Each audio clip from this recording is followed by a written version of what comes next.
Hello दोस्तों, welcome you to the very important lecture for your examination perspective. अभी sir हमने CARO 2016 cover कर लिया था। अभी कारो 2020 क्यों ऐसा अपने को क्वेश्चन रहेगा तो मैंने पहले ही क्लियर कर चुका है। आप सब लोगों को बता तो दिया था मैंने व्हाट्सएप पे काफी दिन पहले ही कि सर इंस्टीट्यूट ने क्या किया है, मॉड्यूल में कारो 2016 दिया और उसके बाद में जुलाई 21 एग्जामिनेशन के लिए जो अमेंडमेंट्स वाला एक पार्ट दिया, पीडीएफ दिया ना, उसमें कारो 2020 डाल दिया।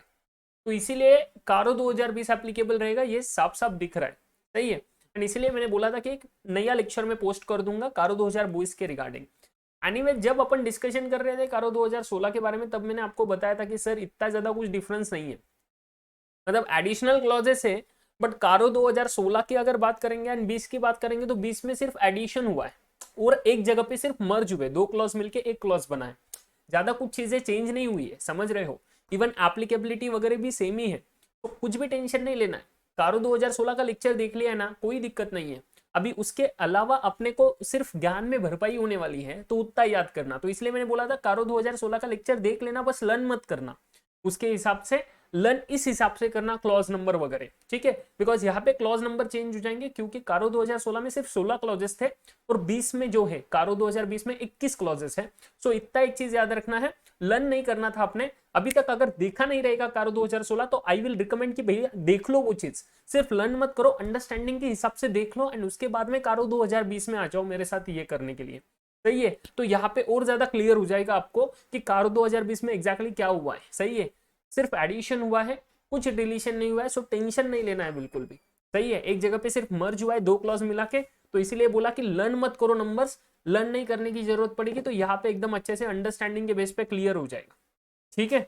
चलो बेटा, शुरू करते हैं कारो 2020 का सेशन। सर एप्लीकेबिलिटी में तो कोई भी चेंज नहीं है, जो 2016 में एप्लीकेबल था जैसे दिया है वैसे ही कारो 2020 में भी है। मतलब क्या होएगा, देख लो। सर कारो एक तो सबसे पहले क्या है फटाफट बता दो ना। तो देख लो बेटा, कारो 2020 क्या होता है। कारो 2020 होता है कि जहां पे अभी मैं यहाँ पे भी डीप में लेके जाऊंगा कारो 2020 में, सो टेंशन ना लो कुछ भी, है ना। सही है।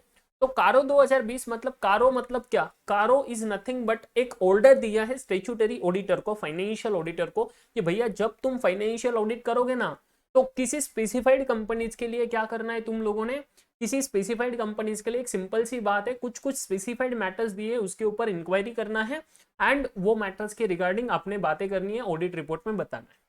समझ गया, एकदम सिंपल। सर किसने बोली ये चीज, सेंट्रल गवर्नमेंट ने बोला। सेंट्रल गवर्नमेंट ने बोला कि सर कुछ स्पेसिफाइड मैटर्स है, कारो 2020 के ऑर्डर दिया है, उसमें 21 मैटर दिए हैं, 21 मैटर्स दिए हैं। ये 21 मैटर्स में जो भी चीज एप्लीकेबल रहे, जो भी लॉ में दिया है, जो भी मैटर्स दिए भैया, उसके हिसाब से इंक्वायरी करो, चेकिंग करो, ऑडिट प्रोसीजर्स परफॉर्म करो एंड अपने ऑडिट रिपोर्ट में कारो का सेपरेट एनेक्शर दो एंड वो एनेक्शर में बताओ कि ये सभी 21 मैटर्स में कंपनी फॉलो करता है या नहीं करता है। जहां पर भी कंपनी फॉलो नहीं करता, सिंपल सी चीज है, फैक्ट बता दो कि यहाँ पे ये कंपनी ये फॉलो नहीं कर रहा है, उसके जो भी नॉन कंप्लायंस हुआ, जो भी चीजें हुई है उसके डिटेल्स दे दो, उसका पीरियड दे दो, उसके अमाउंट्स दे दो एंड उसके बाद में बोलो सर अगर कुछ जिस जगह पे आप लोग ओपिनियन ही नहीं दे पाए या चेकिंग नहीं कर पाए तो उसका भी चीज बता दो एंड इन सब चीजों के रीजंस भी बता दो। क्या बोले, रीजंस भी बता दो। तो ऐसा सब चीजें उन्होंने ऑडिट रिपोर्ट के साथ ही सर, जो अपना फाइनेंशियल ऑडिट रिपोर्ट रहेगा है ना, फाइनेंशियल स्टेटमेंट्स पे, उसके साथ एक एनेक्शर जोड़ना है जो भी कंपनीज के लिए एप्लीकेबल रहेगा कारो उनका, एंड सर वो एनेक्शर में पूरे 21 मैटर्स में बोलना है। सर क्या ये जरूरी है क्या कि सबके सब 21 मैटर्स सभी कंपनीज को एप्लीकेबल रहेंगे जिनको भी कारो एप्लीकेबल है। नो भैया, ये 21 मैटर्स में कुछ क्लॉजेस कंपनी को एप्लीकेबल हो सकते हैं, कुछ नहीं हो सकते। अगर उन्होंने उस एक्टिविटी को कर चुके हैं तो देन एप्लीकेबल होगा उस फाइनेंशियल ईयर में। सही है, नहीं तो सर नहीं होगा। तो कुछ मैटर्स पे अगर क्लॉजेस एप्लीकेबल नहीं है तो सिंपल सी बात है, ऑडिटर डायरेक्टली बोल देगा कि सर ये मैटर में कंपनी को एप्लीकेबल ही नहीं है, बिकॉज ऐसा कोई ट्रांजेक्शन हुआ ही नहीं है। आर यू गाइस गेटिंग, समझ रहा है एकदम अच्छे से। चलो भैया स्टार्ट करते हैं, फिर ऐसे कौन से मैटर्स है उसका स्टडी करना है आपको, एग्जामिनेशन में क्वेश्चन बन सकता है। मैं कुछ इंपॉर्टेंट मैटर्स बताने वाला हूं, उस पर तो एकदम बढ़िया से प्रिपरेशन करना है, ठीक है। सबसे पहले शुरू करेंगे sir applicability of the order. Applicability मतलब ये कारो किसको एप्लीकेबल होगा। ऐसे कौन से कंपनीज का फाइनेंशियल ऑडिट करते समय ऑडिटर ने कारो पे रिपोर्टिंग करना है, किस क्लॉजेस पे रिपोर्टिंग करना है, जो भी एप्लीकेबल है। तो देख लो, ये कारो 2016 जैसे एग्जैक्टली सेम ही है। कि सभी कंपनीज को एप्लीकेबल होगा। सिंपल क्या बोल दिए, सभी कंपनीज को एप्लीकेबल होगा इंक्लूडिंग फॉरेन कंपनी। क्या बोले, applicable to every company including foreign company, but कुछ कुछ एक्सेप्शंस दे दिए। क्या बोले, कुछ कुछ एग्जेम्पशंस दे दिए, एक्सेप्शंस दे दिए। एक्सेप्ट मतलब कौन से कंपनीज को एप्लीकेबल नहीं है। तो पहला sir 1% company and small company. क्या बोले, 1% कंपनी एंड स्मॉल कंपनी, ये लोगों तो हमेशा बार एग्जामिशन मिलता ही रहता है बहुत सारी जगह पे। तो 1% कंपनी, स्मॉल कंपनी, इनको बोला इनके केस में ऑडिट कर रहा है ऑडिटर, कितना भी टर्नओवर होने दो, कुछ भी होने दो भैया, कोई फर्क नहीं पड़ता, उनको कारो एप्लीकेबल होगा ही नहीं। क्लियर। सेकेंड चीज, बैंकिंग कंपनी, ये हमने डिस्कशन किया था, बैंकिंग कंपनी रेगुलेट किया जाता है आरबीआई ने। अभी आरबीआई उनका खुद का रिक्वायरमेंट देता है। आपको याद रहेगा तो बैंक ऑडिट का जब अपन पढ़ रहे थे एकदम छोटे छोटे पार्ट्स, तो तब मैंने आपको बताया था कि आरबीआई का कुछ स्पेसिफिक रिक्वायरमेंट रहता है, एलएफएआर, लॉन्ग फॉर्म ऑडिट रिपोर्ट। और आरबीआई रिक्वायरमेंट क्या देता है, उसमें भी ऐसी ही कुछ चीजें होती है जिसके रिगार्डिंग ऑडिटर ने रिपोर्टिंग करना पड़ता है आरबीआई को। तो अगर आरबीआई उनकी चीजें अलग से रिपोर्टिंग की दे रहा है तो क्यों कारों को बीच में लाएंगे भैया, समझे। आरबीआई देख लेगा अपना अपना, आरबीआई ने रिक्वायरमेंट दिया है अलग से स्पेसिफिकली बैंकिंग कंपनीज के लिए, उनको कारो एप्लीकेबल नहीं है। तो बैंकिंग कंपनी का ऑडिट करने के क्या कारों पे रिपोर्टिंग करना जरूरी है, नो सर, कितना भी छोटा बैंक हो कितना भी बड़ा बैंक हो कुछ फर्क नहीं पड़ता। नेक्स्ट, इंश्योरेंस कंपनी, जैसे बैंकिंग कंपनी के लिए आरबीआई ने अलग से रूल बना दिए, वैसे इंश्योरेंस कंपनी के लिए IRDA, insurance regulatory development authority करके एक अथॉरिटी है जो इंश्योरेंस इंडस्ट्री को रेगुलेट करता है। तो इंश्योरेंस कंपनीज को रेगुलेट करने वाला आईआरडीए के अथॉरिटी ने भी उनके लिए स्पेसिफिक रिक्वायरमेंट्स दे चुके हैं। तो इसीलिए अगेन इनको भी सर ये चीज एप्लीकेबल नहीं होएगा, कारो 2020 एप्लीकेबल नहीं है। नेक्स्ट पार्ट आता है सर, इसी कंपनी जो सेक्शन 8 कंपनी है, सेक्शन 8 आपको पता है कंपनीज एक्ट में पढ़ा रहेगा, नॉट फॉर प्रॉफिट ऑर्गेनाइजेशन, सही है, तो उनको भी कारो एप्लीकेबल नहीं है। And the last and very important thing, private company, ऐसा प्राइवेट कंपनी जिनका पूरा की पूरा रेवेन्यू, टोटल रेवेन्यू शेड्यूल 3 के हिसाब से, जो भी पूरा की पूरा रेवेन्यू आपने फाइनेंशियल अकाउंटिंग में पढ़ा रहेगा, कंपनी अकाउंट्स में पढ़ा रहेगा, क्या सर शेड्यूल 3 पढ़ा रहेगा ना कंपनी अकाउंट्स में, तो शेड्यूल 3 के हिसाब से कंपनी अकाउंट्स में जो भी रेवेन्यू बोलता है, शेड्यूल 3 ऑफ कंपनीज एक्ट 2013 के हिसाब से जो भी रेवेन्यू है, including revenue from discontinuing operations, मतलब ऐसे कोई ऑपरेशंस भैया जहां पे कंपनी डिसकंटिन्यू किया है बट उस साल में कुछ रेवेन्यू आया है, वो डिसकंटिन्यूड ऑपरेशन से, तो वो भी रेवेन्यू इंक्लूड करना पड़ेगा, इवन इफ ऑपरेशंस आगे कंटिन्यू नहीं होने वाला, समझे। तो पूरा की पूरा रेवेन्यू इंक्लूड करना है। अगर वो रेवेन्यू 10 करोड़ को क्रॉस नहीं करता, क्या बोले 10 करोड़ के ऊपर नहीं जाता, तो सर क्या होएगा, कारो एप्लीकेबल नहीं होएगा। मतलब अगर रेवेन्यू 10 करोड़ एंड 1 रुपए है, कारो एप्लीकेबल, बट एग्जैक्टली 10 करोड़ है, कारो नॉट एप्लीकेबल। 10 करोड़ के नीचे है, कारो नॉट एप्लीकेबल, समझे। तो एक्सीडिंग 10 करोड़ हो जाएगा, एप्लीकेबल हो जाएगा कारो, not exceeding 10 crore not applicable, सही है। सिर्फ रेवेन्यू देख के मतलब है क्या, नहीं, बोले रेवेन्यू 10 करोड़ या उससे कम है चलेगा। नेक्स्ट कंडीशन देख लो, उस कंपनी का paid up share capital and reserves and surplus, क्या बोले, paid up share capital and reserves and surplus ये 1 करोड़ के ऊपर नहीं जा रहे। सेम कंडीशन है, कारो 2016 में भी यही था, paid up share capital plus reserves, माने क्या sir, net worth of the company, ये 1 करोड़ के ऊपर नहीं जा रहा है, मतलब एग्जैक्टली 1 करोड़ रहा तो चलेगा क्या, यस चलेगा सर। बट सर 1 करोड़ के ऊपर 1 रुपए भी गया तो क्या हो जाएगा, कारो एप्लीकेबल हो जाएगा। सेकंड कंडीशन फुलफिल हो गया, मान लो रेवेन्यू भी 10 करोड़ है उससे कम है, and paid up share capital plus reserves भी 1 करोड़ है उससे कम है। थर्ड कंडीशन, उन कंपनी का टोटल बोरोइंग्स सॉरी उन कंपनी का टोटल बोरोइंग्स, अगर सर उन कंपनी का टोटल बोरोइंग अगर 1 करोड़ से कम है, क्या बोले 1 करोड़ या उससे कम है, क्या बोले 1 करोड़ या उससे कम है, मतलब during the financial year 1 crore कभी भी एक्सीड नहीं कर रहा है। Please look at this, very important. जब अपन रेवेन्यू देखे तो पूरे साल का रेवेन्यू देखे, उसके बाद में जब अपन paid up share capital plus reserves का कंडीशन देखे तो वो कंडीशन हम बैलेंस शीट डेट पे देखे जिस फाइनेंशियल ईयर का ऑडिट चल रहा है। और थर्ड कंडीशन जो है बोरोविंग वाला, वो 1 करोड़ के ऊपर कभी भी नहीं जाना चाहिए, सिंगल पॉइंट ऑफ टाइम में भी नहीं। तो मतलब साल में 365 दिन है, बीच में कभी एक दिन में 1.5 करोड़ का लोन लिया, दूसरे दिन रिपे कर दिया, चलेगा, कारो applicable. Even if year and पे लोन 1 करोड़ से कम है, ईयर के स्टार्ट पे भी लोन 1 करोड़ से कम है, but at any point of time during the year अगर 1 करोड़ के ऊपर चला गया तो सर कारो एप्लीकेबल हो जाएगा। इवन इफ पहले 2 कंडीशन सेटिस्फाई कर दिया प्राइवेट कंपनी ने, बट तीसरा कंडीशन में बोरोविंग कभी भी साल में एक दिन के लिए भी, एक पॉइंट के लिए भी, एक टाइम, किसी भी टाइम में अगर सर वो 1 करोड़ को क्रॉस कर दिया तो सर क्या हो जाएगा, बोरोविंग का वो चीज क्या हो जाएगा बेटा, सिंपल सी बात है, कारो एप्लीकेबल हो जाएगा। ठीक है, और यहाँ पर भी एक्सीडिंग है, एग्जैक्टली 1 करोड़ का लोन रहा तो कोई इश्यू नहीं है, कारो एप्लीकेबल नहीं होएगा। ठीक है, बट कभी भी पूरे साल में कभी भी किसी भी पॉइंट ऑफ टाइम पे अगर 1 करोड़ को क्रॉस कर दिया तो सर कारो एप्लीकेबल हो जाएगा।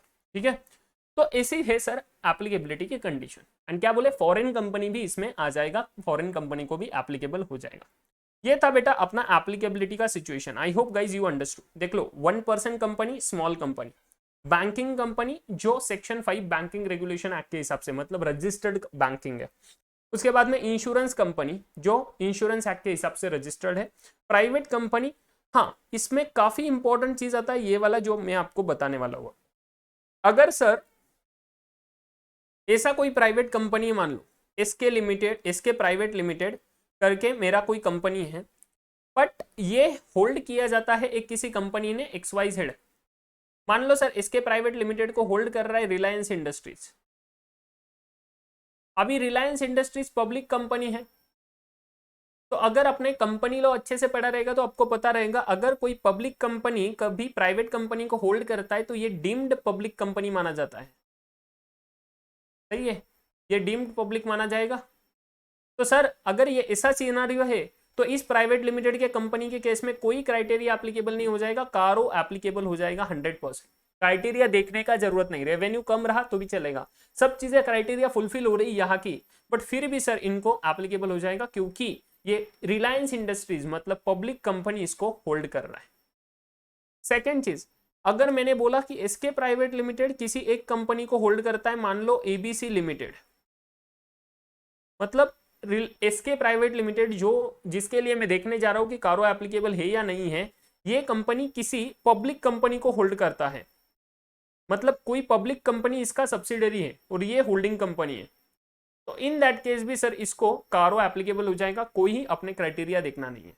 तो क्या बोले, अगर सर ऐसा कोई प्राइवेट कंपनी जो सब्सिडरी नहीं है या होल्डिंग नहीं है किसी भी पब्लिक कंपनी का, अगर उसके ये तीनों क्राइटेरिया फुलफिल हो गए, revenue, paid up share capital plus reserves and borrowing at any point of time during the financial year, revenue during the financial year का 10 करोड़ के ऊपर नहीं जा रहा है, paid up share capital and reserves दोनों मिला के अगर 1 करोड़ के ऊपर नहीं जा रहा है एट बैलेंस शीट डेट, तो ये तीनों कंडीशन सेटिस्फाई हो जाएंगे। एंड बोला है, सही है, तो ये तीनों कंडीशन सेटिस्फाई हो जाएंगे इसे प्राइवेट लिमिटेड के, तो क्या हो जाएगा सर, कारो एग्जेम्प्ट हो जाएगा। But sir, but very important thing, अगर सर ये प्राइवेट लिमिटेड कंपनी किसी पब्लिक कंपनी का किसी पब्लिक कंपनी को होल्ड करता है, ऐसा प्राइवेट लिमिटेड कंपनी जो किसी पब्लिक कंपनी को होल्ड करता है, ये होल्ड कर रहा है ना पब्लिक कंपनी को, तो इन दैट केस इसको कारो एप्लीकेबल, कोई कंडीशन देखने का जरूरत नहीं। अगर ये प्राइवेट लिमिटेड कंपनी किसी पब्लिक कंपनी का सब्सिडरी है तो इन दैट केस भी सर क्या हो जाएगा, प्राइवेट लिमिटेड कंपनी को CARO applicable. Are you guys clear? ये काफी इंपॉर्टेंट चीज है, इसको मार्क कर देना, इसके ऊपर क्वेश्चन बन सकता है एग्जामिनेशन। ठीक है, clear with this. Next point पे आ जाओ बेटा मेरे साथ। ये जब भी अपन रेवेन्यू वगैरह कैलकुलेट करेंगे ना, तो रेवेन्यू कैलकुलेट करते समय अपने कुछ कुछ छोटी छोटी बातें वो ध्यान रखनी है कि ट्रेड डिस्काउंट अगर कुछ डिडक्ट नहीं किया पहले रेवेन्यू में तो वो डिडक्ट करना है। जब भी मैं रेवेन्यू बोलता हूँ तो रेवेन्यू में goods, services and other income सब रेवेन्यू इंक्लूड हो जाएगा। उसके बाद में सेल्स रिटर्न वगैरह अगर कुछ एडजस्ट नहीं किया, अलग से दिखाए, तो वो भी डिडक्ट करने पड़ेंगे, एडजस्ट करने पड़ेंगे। Even if it is from the prior year, मतलब पिछले साल में सर रेवेन्यू बुक किया था एंड वो अभी रिटर्न हुआ तो ये रिटर्न भी कंसिडर करना पड़ेगा। And other income like interest and dividend income ये भी इंक्लूड करने पड़ेंगे आपको ये पूरे रेवेन्यू के कैलकुलेशन। उसके बाद में जब रिजर्व ले रहे हो, मतलब paid up share capital plus reserve लेंगे ना, तो इन दैट केस रिजर्व में क्या क्या चीजें लोगे, कैपिटल रिजर्व ले लेंगे, रिवैल्यूएशन रिजर्व ले लेंगे, रेवेन्यू रिजर्व्स ले लेंगे, एंड अगर P&L अकाउंट में कोई डेबिट बैलेंस है माने लॉस है तो वो भी सर ले लेंगे। क्लियर, सब चीजें इंक्लूड कर लेंगे रिजर्व्स में। अभी आ जाओ मेरे साथ सबसे इंपॉर्टेंट पार्ट कारो 2020 का। ठीक है, कारो 2020 का सबसे इंपॉर्टेंट पार्ट पे शुरू कर रहे हैं। कौन से 21 क्लॉजेस हैं जहां पे सर एप्लीकेबिलिटी है, जहां पे ऑडिटर ने रिपोर्टिंग करना है, matters to be reported. And very first clause जो कि काफी इंपॉर्टेंट है आपके एग्जामिनेशन के लिए, इसको मार्क कर देना, इंपॉर्टेंट वन। क्या बोले, इंपॉर्टेंट वन, इसको मार्क कर दिया इंपॉर्टेंट भैया। चलो, तो सर ये एक इंपॉर्टेंट क्लॉज सबसे पहले स्टार्ट कर रहे हैं हम। कारो 2020 का क्या है बेटा, देख लो ये क्लॉज दिया है property plant and equipment and intangible assets के बारे में।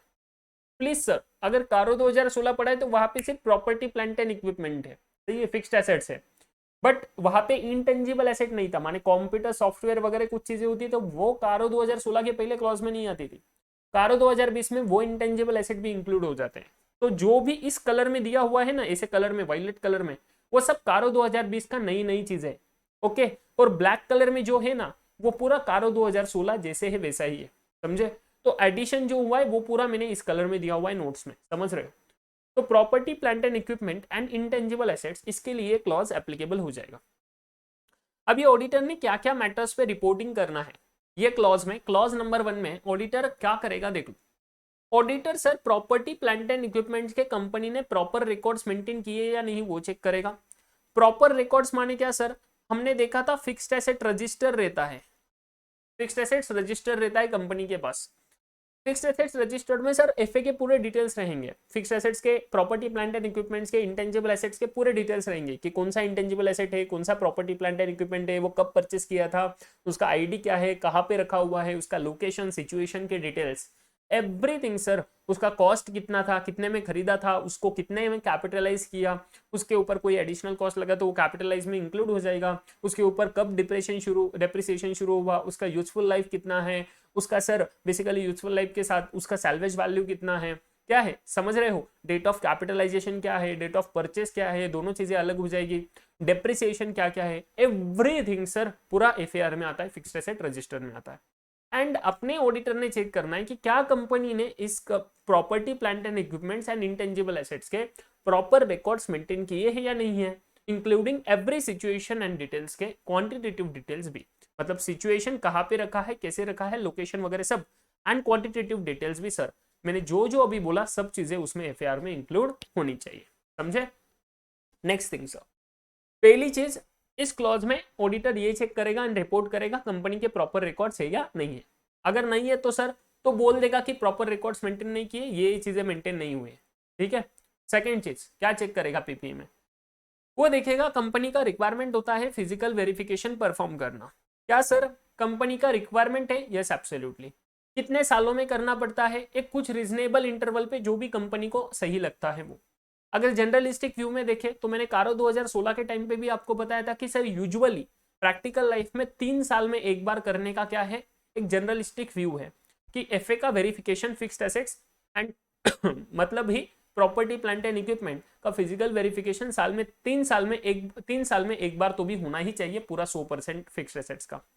तो सर ये जो फिजिकल वेरिफिकेशन पीपीई का है वो रीजनेबल इंटरवल पे किया है क्या कंपनी ने, वो अपन को चेक करना है। और अगर किया है तो इन दैट केस उनको क्या मटेरियल डिस्क्रिपेंसीज मिली है क्या, मतलब कुछ डिफरेंसेस मिले क्या कि एक फिक्स एसेट बुक्स में तो दिया है बट एक्चुअल में एग्जिस्ट ही नहीं करता, नहीं तो कुछ एक्चुअल में है बट बुक्स में तो है ही नहीं, ऐसे कोई मटेरियल डिस्क्रिपेंसीज मिले क्या। बोला सर बुक्स में भी है एक्चुअल में भी है बट उसका वैल्यू में कोई गड़बड़ है सर। तो अगर ऐसे कोई मटेरियल डिस्क्रिपेंसीज हो, क्वांटिटी में गड़बड़ हो सर, बुक्स में दिए 10 क्वांटिटी है, यहाँ पर सिर्फ 8 ही है, तो 2 क्या चोरी हो गई क्या। तो ये जो मटेरियल डिस्क्रिपेंसीज कुछ मिले क्या वो देखने हैं।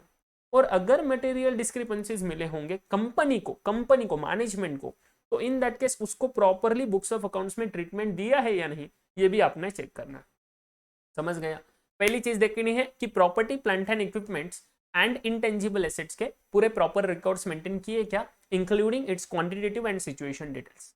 सेकंड थिंग भैया, उसका प्रॉपर्टी प्लांट एंड इक्विपमेंट का फिजिकल वेरिफिकेशन कंपनी ने रीजनेबल इंटरवल्स पे किया है क्या, एंड सर उसके बाद अगर किया है तो उसमें मटेरियल डिस्क्रिपेंसीज मिली थी क्या, एंड जो भी मटेरियल डिस्क्रिपेंसीज मिली थी उसको बुक्स ऑफ अकाउंट्स में प्रॉपरली अकाउंटिंग किया क्या, डील किया क्या, वो अपन ने देखना है। Clear with this. थर्ड चीज सर, जो भी कंपनी के इमूवेबल प्रॉपर्टीज रहेंगे, इमूवेबल मतलब क्या सर, जो हल मतलब ऐसे ये नहीं हो सकते बिल्डिंग वगैरह, आपको पता है यार। तो इमूवेबल प्रॉपर्टी सर जो भी कंपनी के हैं उसके टाइटल डीड्स क्या कंपनी के नाम पे है या नहीं, ये आपने चेक करना है, ठीक है।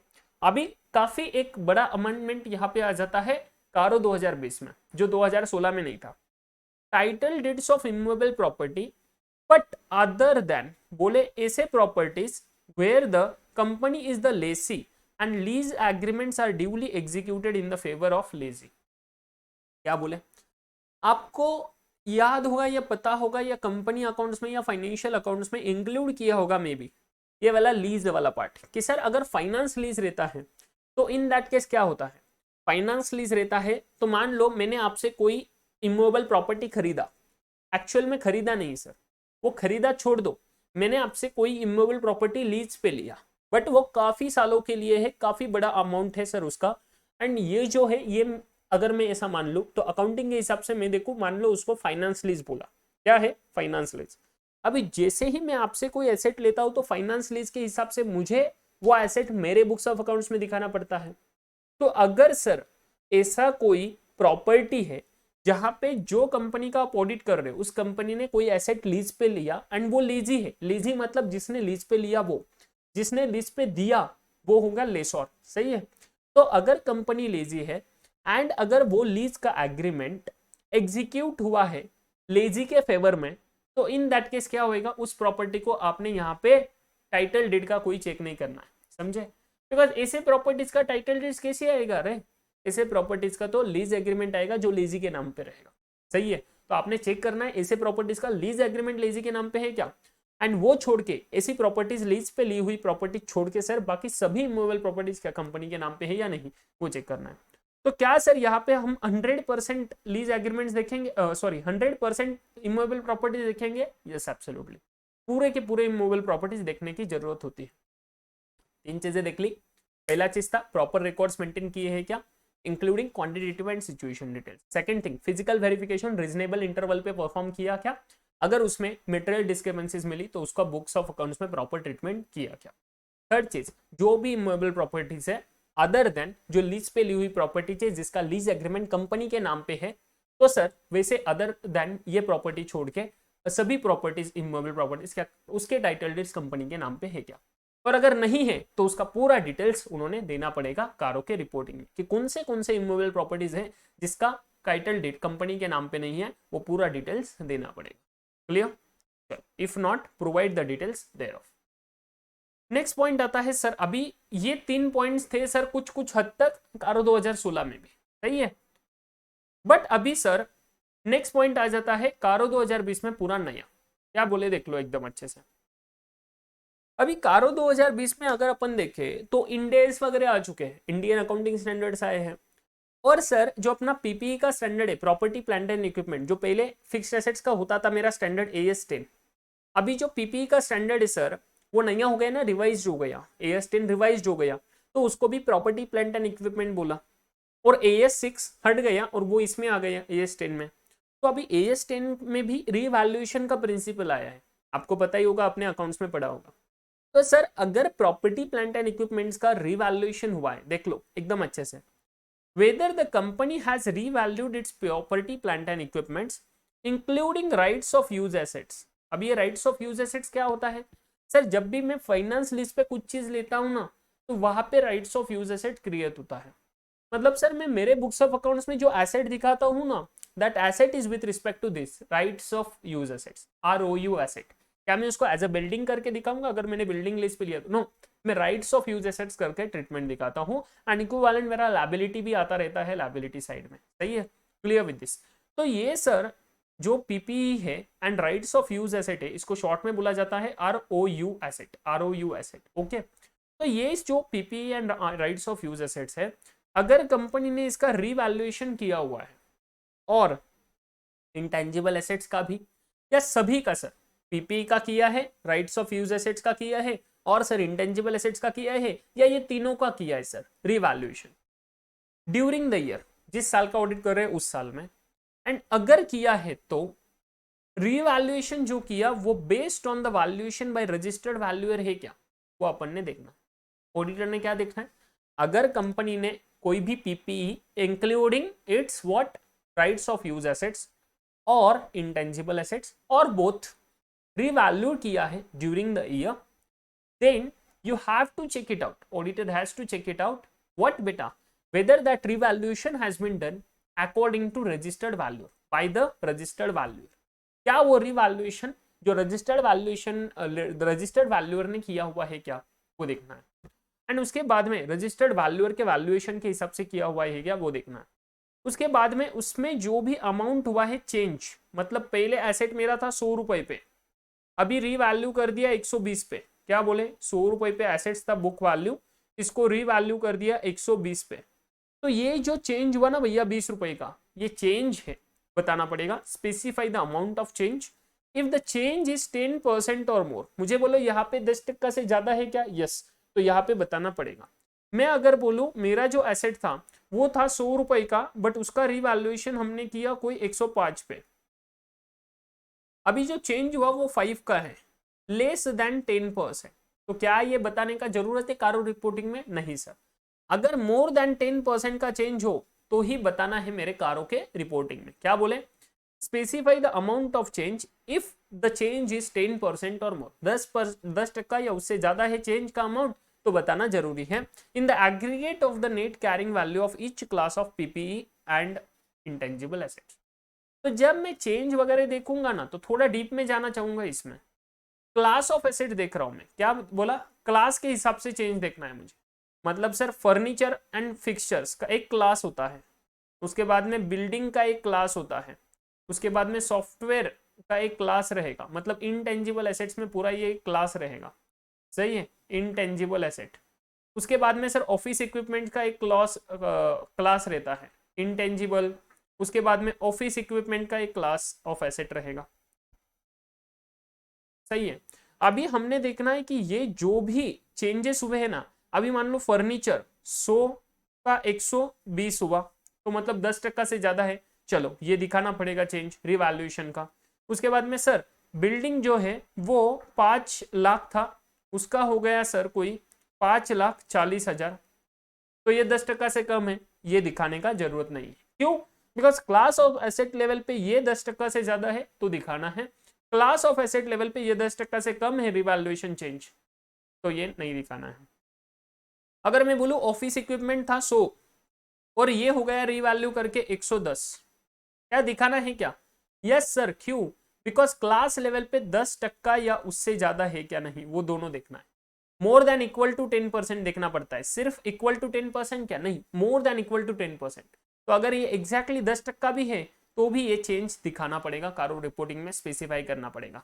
एंड इनटेंजिबल एसेट मान लो 500 का हो गया सर 550, 500 का हो गया 600, तो ये भी सर दिखाना पड़ेगा, क्लियर, क्योंकि 10% के ऊपर चला गया। तो क्लास ऑफ एसेट्स वाइज जाएंगे sir, class of assets wise गए, एग्जैक्टली 10% चेंज हुआ दिखाना है सर, 10% के ज्यादा हुआ चेंज दिखाना है। अगर सर 10% से कम हुआ चेंज नहीं दिखाना है, 10% से ज्यादा हुआ चेंज दिखाना है, समझे। तो ये पूरा क्लास ऑफ एसेट्स वाइज अपन ने देखना है, ऑडिटर ने पूरा कारों के रिपोर्टिंग में ऐसे बताना है। Are you guys clear with this. Next, ये हुआ सर अपना नेक्स्ट क्लॉज का, मतलब पहले क्लॉज का नेक्स्ट पार्ट, फोर्थ पार्ट अपना क्लियर हो गया। Clear with this, I hope you guys are very much clear now. Next point पे आ जाएंगे, चलो।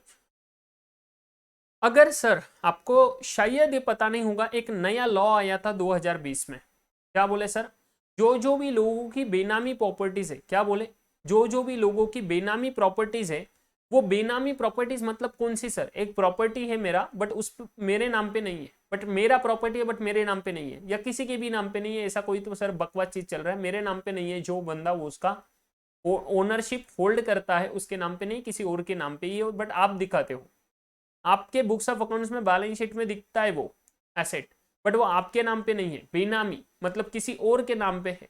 तो ऐसे अगर कोई बेनामी प्रॉपर्टीज रहेंगे जिसके रिगार्डिंग एक बेनामी ट्रांजैक्शन प्रोहिबिशन एक्ट था 1988 and rules made there under, अगर सर इस एक्ट के अंडर इस बेनामी प्रॉपर्टी को होल्ड करने के जुर्म में आपके अगेंस्ट कोई प्रोसीडिंग्स हो रहा है, आपके माने किसके, कंपनी के अगेंस्ट सर कोई प्रोसीडिंग हो रहा है, तो इन दैट केस सर अपन ने दिखाना पड़ेगा weather the company has appropriately disclose the details in its financial statement, कि ये जो प्रोसीडिंग चल रही ना, जो इनिशिएट हुए हैं या जो पेंडिंग है proceedings against the company for holding any benami property under the benami transactions prohibition act 1988 and rules made there under, अगर है तो whether the company has appropriately disclose, तो इस प्रोसीडिंग्स का डिटेल्स क्या कंपनी ने फाइनेंशियल स्टेटमेंट्स में दिया है क्या प्रॉपरली, वो अपन ने चेक करना है एंड कारो रिपोर्टिंग में बोलना है इस क्लॉज में, क्लॉज नंबर 1 में।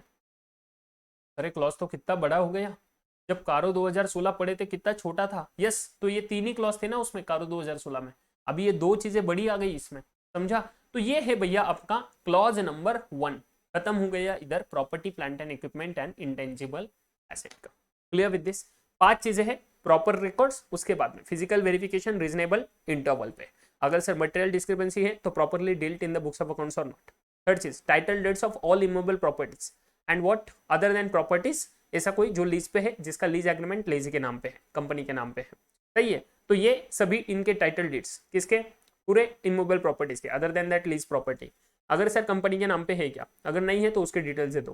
फोर्थ थिंग सर, अगर कोई कंपनी ने रिवैल्यूएशन किया है कोई भी पीपीई का या लीज प्रॉपर्टी का, राइट्स ऑफ यूज एसेट्स का, नहीं तो सर इंटेंजिबल एसेट्स का, तो इन दैट केस सर वो रिवैल्यूएशन का अमाउंट अगर चेंज, पहली चीज तो वो रिवैल्यूएशन क्या रजिस्टर्ड वैल्यूअर से करवाया गया है, एंड सर उसके बाद वो रिवैल्यूएशन में जो चेंजेस हुए हैं वो चेंज 10% या उससे ज्यादा है क्या कोई क्लास ऑफ एसेट्स लेवल पे, अगर है तो उसके डिटेल्स भी देने पड़ेंगे, बताने पड़ेंगे, वो चेंज का अमाउंट बताना पड़ेगा।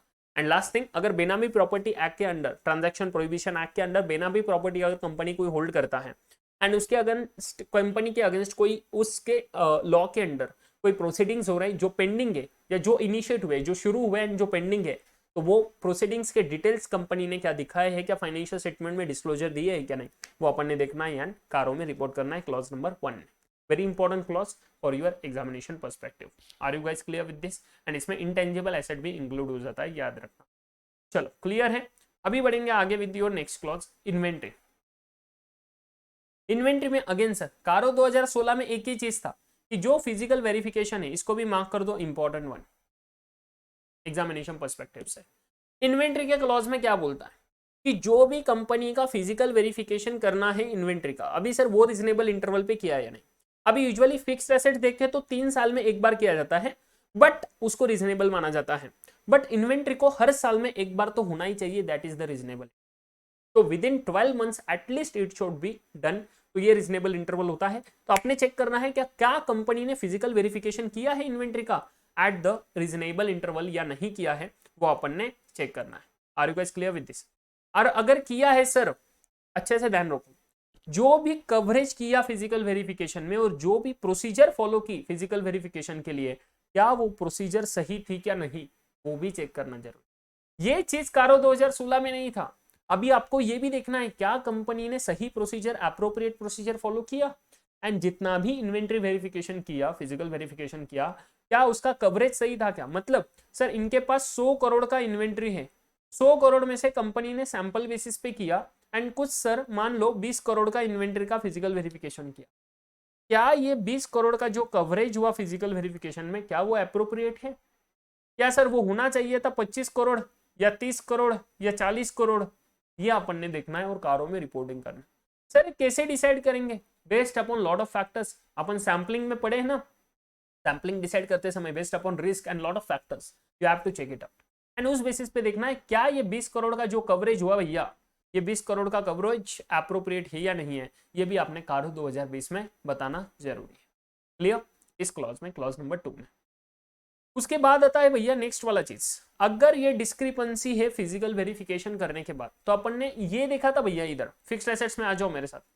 फिक्स्ड एसेट्स में भी जो चीज देखा था कि सर अगर कोई डिस्क्रिपेंसी रहता है तो वो बताना है प्रॉपरली डील किया या नहीं बुक्स ऑफ अकाउंट्स में, बट इन्वेंट्री में सिर्फ ऐसी चीज नहीं है। इन्वेंट्री में पहले कारो 2016 में सिर्फ वही था, बट अभी तो कारो 2016 में बोल दिया, कुछ चेंज कर दिया, बोले अगर वो डिस्क्रिपेंसी का अमाउंट 10% या उससे ज्यादा होगा for each class of inventory, हर एक क्लास ऑफ इन्वेंट्री के लिए। मतलब क्लास ऑफ इन्वेंट्री क्या होता है रे सर, अरे बेटा क्लास ऑफ इन्वेंट्री माने raw material, WIP, FG finish goods, है ना, उसके बाद में consumables.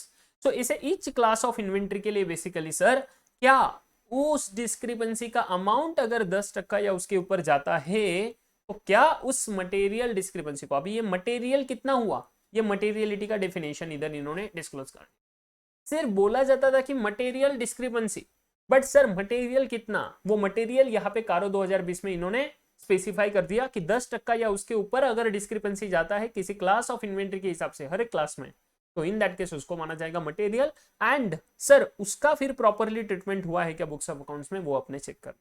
Clear, very important clause. पहली चीज फिजिकल वेरिफिकेशन परफॉर्म हुआ है क्या रीजनेबल इंटरवल पे, उसके बाद उसका जो कवरेज किया था एंड जो प्रोसीजर फॉलो किया क्या वो अप्रोप्रिएट था क्या, एंड उसके बाद में जो भी डिस्क्रिपेंसीज मिली सर, अगर वो डिस्क्रिपेंसीज क्लास ऑफ एसेट्स के, क्लास ऑफ इन्वेंट्री के हिसाब से 10% या उससे ज्यादा डिस्क्रिपेंसी है, तो इन दैट केस सर वो प्रॉपरली बुक्स ऑफ अकाउंट्स में डील हुआ या नहीं, वो अपन ने चेक करना है एंड बताना है इसमें। Are you guys clear with this? एकदम अच्छे से।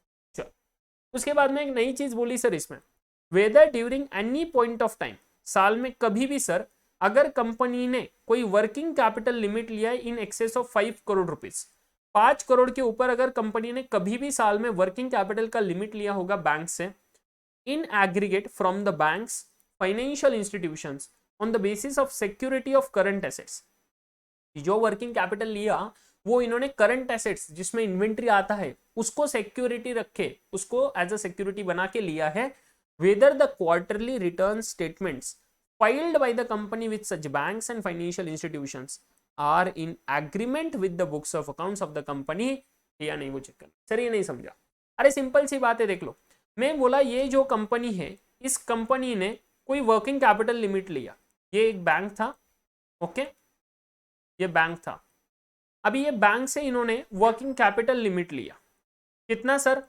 मान लो 5 करोड़ का वर्किंग कैपिटल लिमिट लिया। अब ये 5 करोड़ के वर्किंग कैपिटल लिमिट के अगेंस्ट इन्होंने सिक्योरिटी क्या रखा है, इन्वेंट्री का सिक्योरिटी रखा है, क्या बोले करंट एसेट्स का सिक्योरिटी रखा है।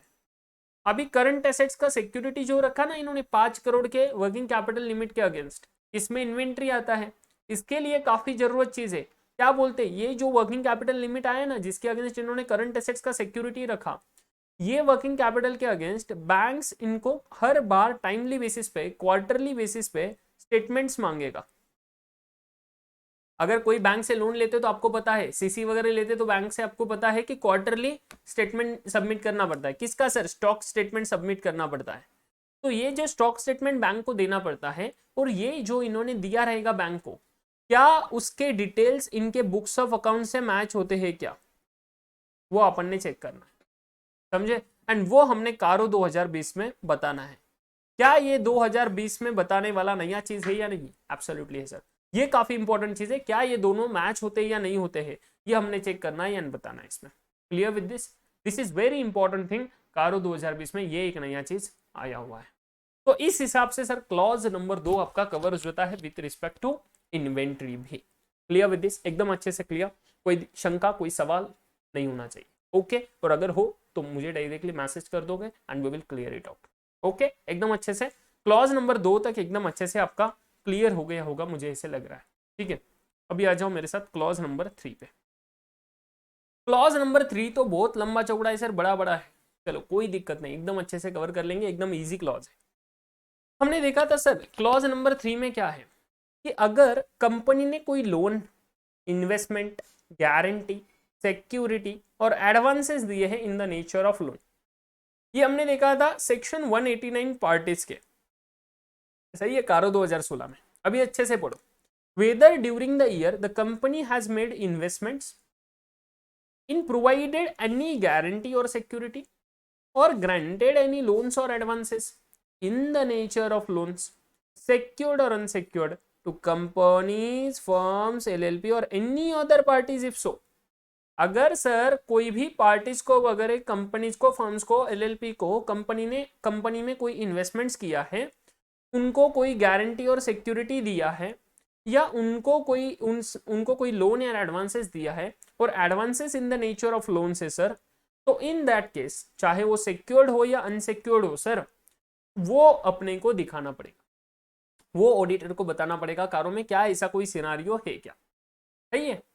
उसके बाद में नेक्स्ट चीज, whether during the year the company has provided loans और provided advances in the nature of loans और स्टूड गारंटी और provided security to any other entity, किसी अदर एंटिटी ने लोन लिया बट उनको एज ए गारंटी और security करके ये कंपनी ने दिया है गारंटी सिक्योरिटी, जिसका प्रिंसिपल बिजनेस ही लोन देना है उसको छोड़ के, क्या बोले, जिसका प्रिंसिपल बिजनेस ही लोन देना है उसको छोड़ के, मतलब मान लो किसी कंपनी का प्रिंसिपल बिजनेस है, मतलब ये बैंक है, अब ये बैंक के बैंक ने जो लोन दिया ना बेसिकली इनको छोड़ के ये कंपनी को छोड़ के, बिकॉज उनका प्रिंसिपल बिजनेस ही है ना, उनका नेचर ही है बिजनेस का लोन देने का, सही है। तो वैसे कंपनी को छोड़ के अगर ये कंपनी का आप कर रहे हो बेसिकली, वहां पे अगर कोई सर इंटिटी को आपने बेसिकली ये लोन दिया है, देख लो अभी ये आपको दिक्कत होएगा समझने में, तो अच्छे से समझ लो, ठीक है, एकदम अच्छे से ध्यान देना। ये कंपनी है जिसका आप ऑडिट कर रहे हो, ये कंपनी ने एक कोई बैंक है, सही है। अभी इनका प्रिंसिपल बिजनेस ही है लोन देना एंड लोन लेना, सही है। अभी इनको अगर ये कंपनी कोई सिक्योरिटी और गारंटी देता है, तो सिक्योरिटी और गारंटी देता है तो इसको छोड़ दो भैया, ये एक्सेप्शन में आ जाता है। अदर देन दिस सिचुएशन अगर कंपनी किसी और को लोन और गारंटी जो लिया है उसको गारंटी और सिक्योरिटी देता है, मान लो कोई और कंपनी है, ये कंपनी ने सर लोन लिया है और ये लोन के अगेंस्ट ये कंपनी सिक्योरिटी दे रहा है या गारंटी दे रहा है, तो इन दैट केस क्या हो जाएगा, ये आपको दिखाना पड़ेगा कारो 2020 में, समझे, इस क्लॉज में, क्लॉज नंबर 3 में, कि whether the during the year the company has provided loans or provided advances in the nature of loans or stood guarantee or provided security to any other entity not applicable to the companies whose principal business is to give loan। अगर ऐसा कोई scene है sir तो indicate करो कि कितना amount का loan दिया और कितना बैलेंस आउटस्टैंडिंग है at the balance sheet date. क्या बोले, कितना अमाउंट का लोन है और कितना बैलेंस आउटस्टैंडिंग है as at balance sheet date, वो भी बताना है, मतलब पूरा की पूरा अमाउंट भी बताना है, ड्यूरिंग द ईयर कितना दिया एंड आउटस्टैंडिंग कितना है बैलेंस शीट डेट पे, वो भी बताना है। With respect to such loans, advances, guarantee and security to the subsidiaries, joint ventures, associates and other than this. तो मान लो क्या बोले, अगर सर ये जो है ना ये सब्सिडरी है, ये कौन है, सब्सिडरी है, एसोसिएट है, जॉइंट वेंचर है, इन that case it is applicable हो जाए। तो क्या ये सभी को है क्या, नहीं सर, ये subsidiaries, associates and other than this, basically other than this माने सर अदर कंपनीज भी आ जाएंगे इसमें, ठीक है, अदर कंपनीज भी आ जाएंगे। क्या सर ये बोलने का जरूरत था क्या, फिर सभी आ जाते हैं ना, सभी आ जाते हैं, तो ये अच्छे से ध्यान रखना, कंफ्यूज हो जाओगे आप लोग इधर, ठीक है। यहाँ पर एनी अदर एंटिटी बोला ही था एनीवेज, तो दिक्कत नहीं आना चाहिए, सही है। To subsidiary, joint ventures, associates and other than this, किसी को भी दो सर, कुछ फर्क नहीं पड़ता, इधर आपने ये रिपोर्टिंग करना जरूरी। उसके बाद में जो भी ये लोन्स के टर्म्स एंड कंडीशंस रहेंगे, ये क्या कंपनी के हानिकारक है क्या, कंपनी के हित में नहीं है, ऐसा कुछ है क्या, वो आपने बताना है। एंड जो भी इन्वेस्टमेंट्स कंपनी ने किए, जो भी गारंटीज दिए, जो भी सिक्योरिटी दिया, जो भी टर्म्स एंड कंडीशंस पे ये लोन्स एंड एडवांसेस ग्रांट किए और गारंटीज दिए, वो कंपनी के हित में नहीं है, ऐसा नहीं होना चाहिए। अगर कंपनी के लिए कोई ऐसा हानिकारक है तो उसका डिटेल्स अपने कारो 2020 के क्लॉज नंबर 3 में देना पड़ेगा, समझे। उसके बाद में सर ये जो लोन दिया उसका रीपेमेंट का शेड्यूल भी आप चेक करो कि वो लोन का पैसा कब कब रिकवर होने वाला है, एंड उसके जो रिसीट से रिकवरी है क्या वो रेगुलर है क्या, माने सर पैसा आने वाला था हर महीना में 20-20 हजार रुपए का लोन का रीपेमेंट आने वाला है, क्या सर वो हर महीना 20-20 हजार मिला है क्या नहीं, क्या वो रेगुलर है या नहीं, वो आपने चेक करना जरूरी है। Are you guys clear with this, एकदम अच्छे से देख लो क्लॉज क्या बोलता है।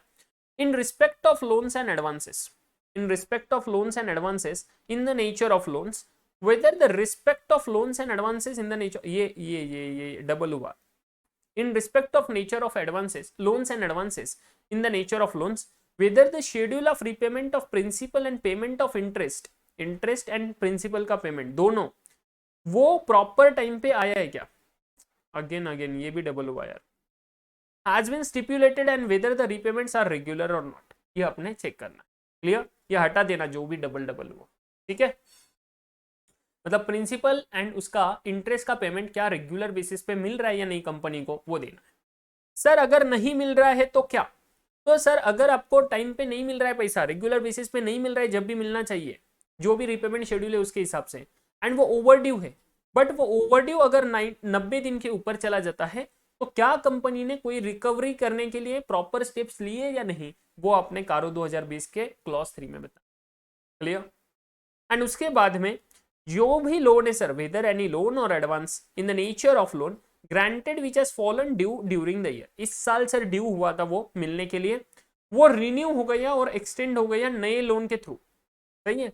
To settle the overdues of the existing loan, माने क्या होता है, देख लो, एक कंपनी ने कोई लोन दिया किसी को, ये कंपनी है जिसका आप ऑडिट कर रहे हो, इसने किसी को लोन दिया एबीसी को, अभी इसका लोन जो है इस साल पूरा ड्यू हो रहा है, इस साल ड्यू हो रहा है। अभी ये जो ओवर ड्यू हो रहा है ना, ये ओवर ड्यू को पे ऑफ करने के लिए इसने और एक नया लोन लिया, new fresh loan, new loan. क्या अजीब चल रहा है सर, अगर ऐसा कोई सिनारियो है, देख लो, whether any loan or advances in the nature of the loan granted which has fallen due during the year has been renewed, वो रिन्यू किया गया, नहीं तो एक्सटेंड किया गया with the new loan, or fresh loan, renew किया नहीं तो ये एक्सटेंड हुआ, तीनों चीजें आएंगी।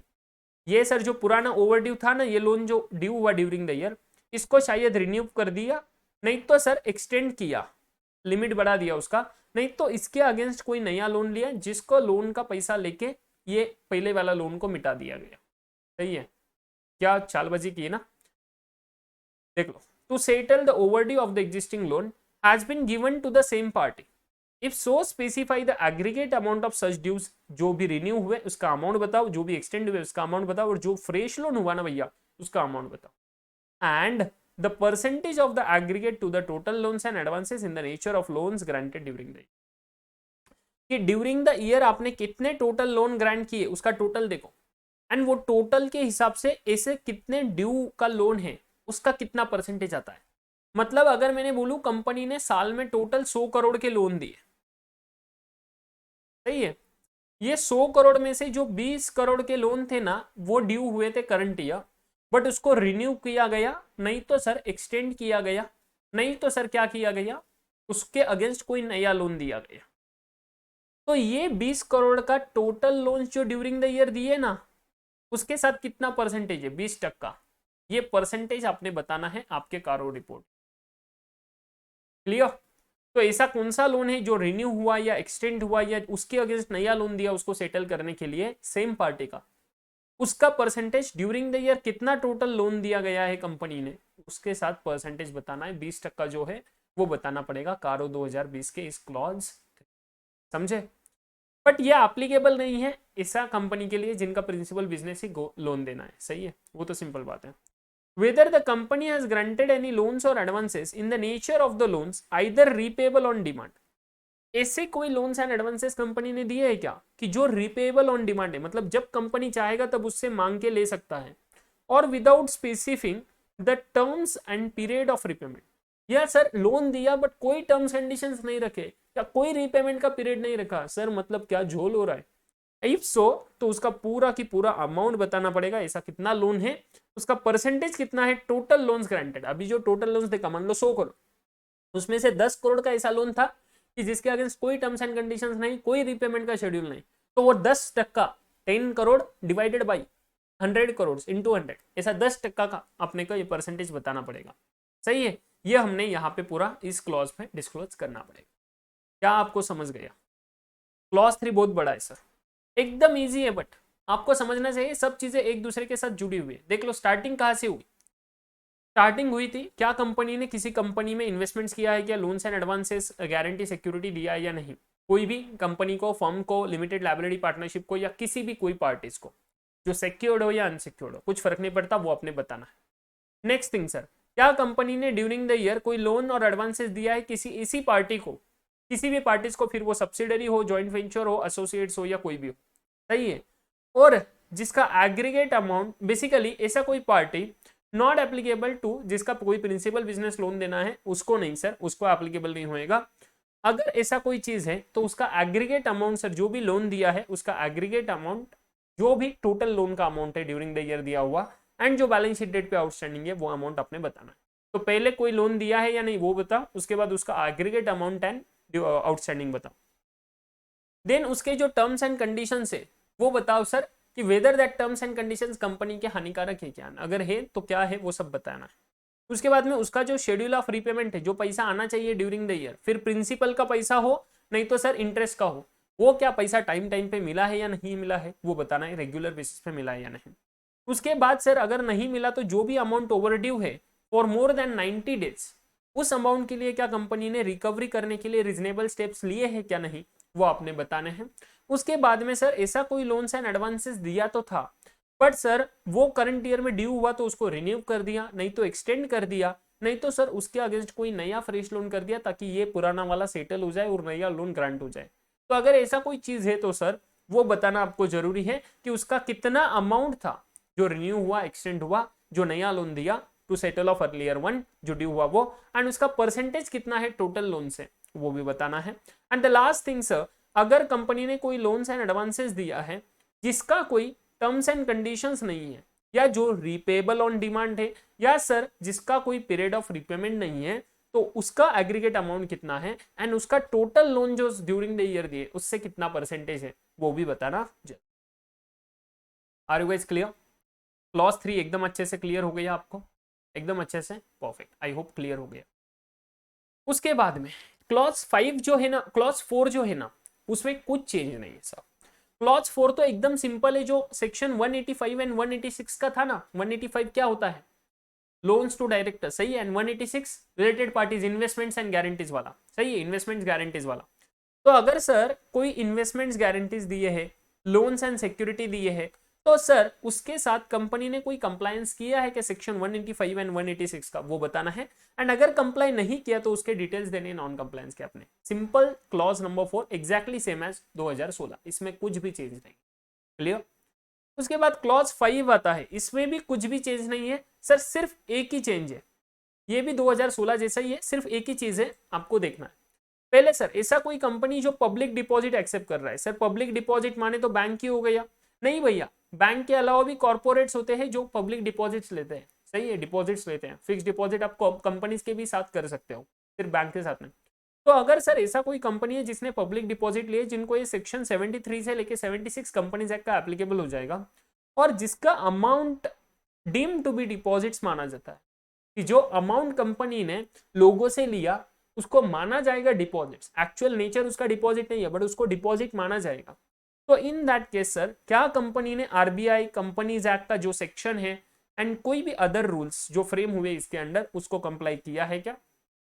अगर सर कंप्लाई नहीं किया तो क्या कॉन्ट्रवेंशन किया है वो बताओ। एंड अगर कंपनी को कोई कंपनी लॉ बोर्ड, आरबीआई से, कोड से और NCLT national company law tribunal से कोई अगर कोई नोटिस ऑर्डर आया होगा तो क्या वो ऑर्डर को कंप्लाई किया या नहीं किया, फॉलो किया या नहीं, वो आपने बताना है इसमें। क्लियर? ये हुआ clause 5 exactly same as of four clause जो ऑर्डर 2016 का था उसके हिसाब से, सिर्फ यहाँ पे जो डीम टू बी डिपॉजिट से वो नया चीज ऐड हुआ, बाकी कुछ भी ऐड नहीं। ठीक है?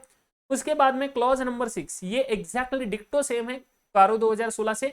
अगर कंपनी को कॉस्ट रिकॉर्ड एप्लीकेबल होते हैं, अपन ने देखा था सेक्शन 148 में कि अगर सर कंपनी को कॉस्ट रिकॉर्ड एप्लीकेबल होते हैं, and sir in that case अगर कंपनी को कॉस्ट रिकॉर्ड एप्लीकेबल होते हैं according to section 148 subsection 1 and उसका रूल्स के हिसाब से, तो सर क्या कंपनी ने वो मेंटेन किए या नहीं किए, वो आपने बताना है क्लॉज नंबर 6 में। बस इतना ही बताना है, बाकी कुछ नहीं। ठीक है? उसके बाद में क्लॉज नंबर 7, इसको मार्क कर दो इंपॉर्टेंट वन। क्या बोले?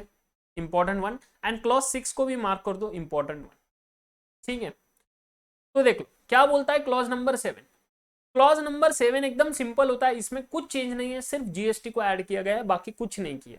ठीक है? क्लॉज नंबर 7 क्या बोलता है कि कंपनी का कोई स्टैट्यूटरी ड्यूज है। स्टैट्यूटरी ड्यूज माने सर, स्टैट ड्यूज माने जो भी एप्लीकेबल है कंपनी को, जैसे कि सर टीडीएस, जैसे कि सर जीएसटी, जैसे कि सर एम्प्लॉय का प्रोफेशन टैक्स, सही है, जैसे कि sir employee state insurance corporation ESIC. Sir कोई भी स्टैट्यूटरी ड्यूज हो, ये स्टैट्यूटरी ड्यूज पीएफ वाला, पीएफ का ड्यूज, सही है सर, अगर ऐसे कोई भी स्टैट्यूटरी ड्यूज हो, ये स्टैट्यूटरी ड्यूज को क्या कंपनी ने रेगुलर बेसिस पे पेमेंट किया है क्या, वो अपन ने देखना है।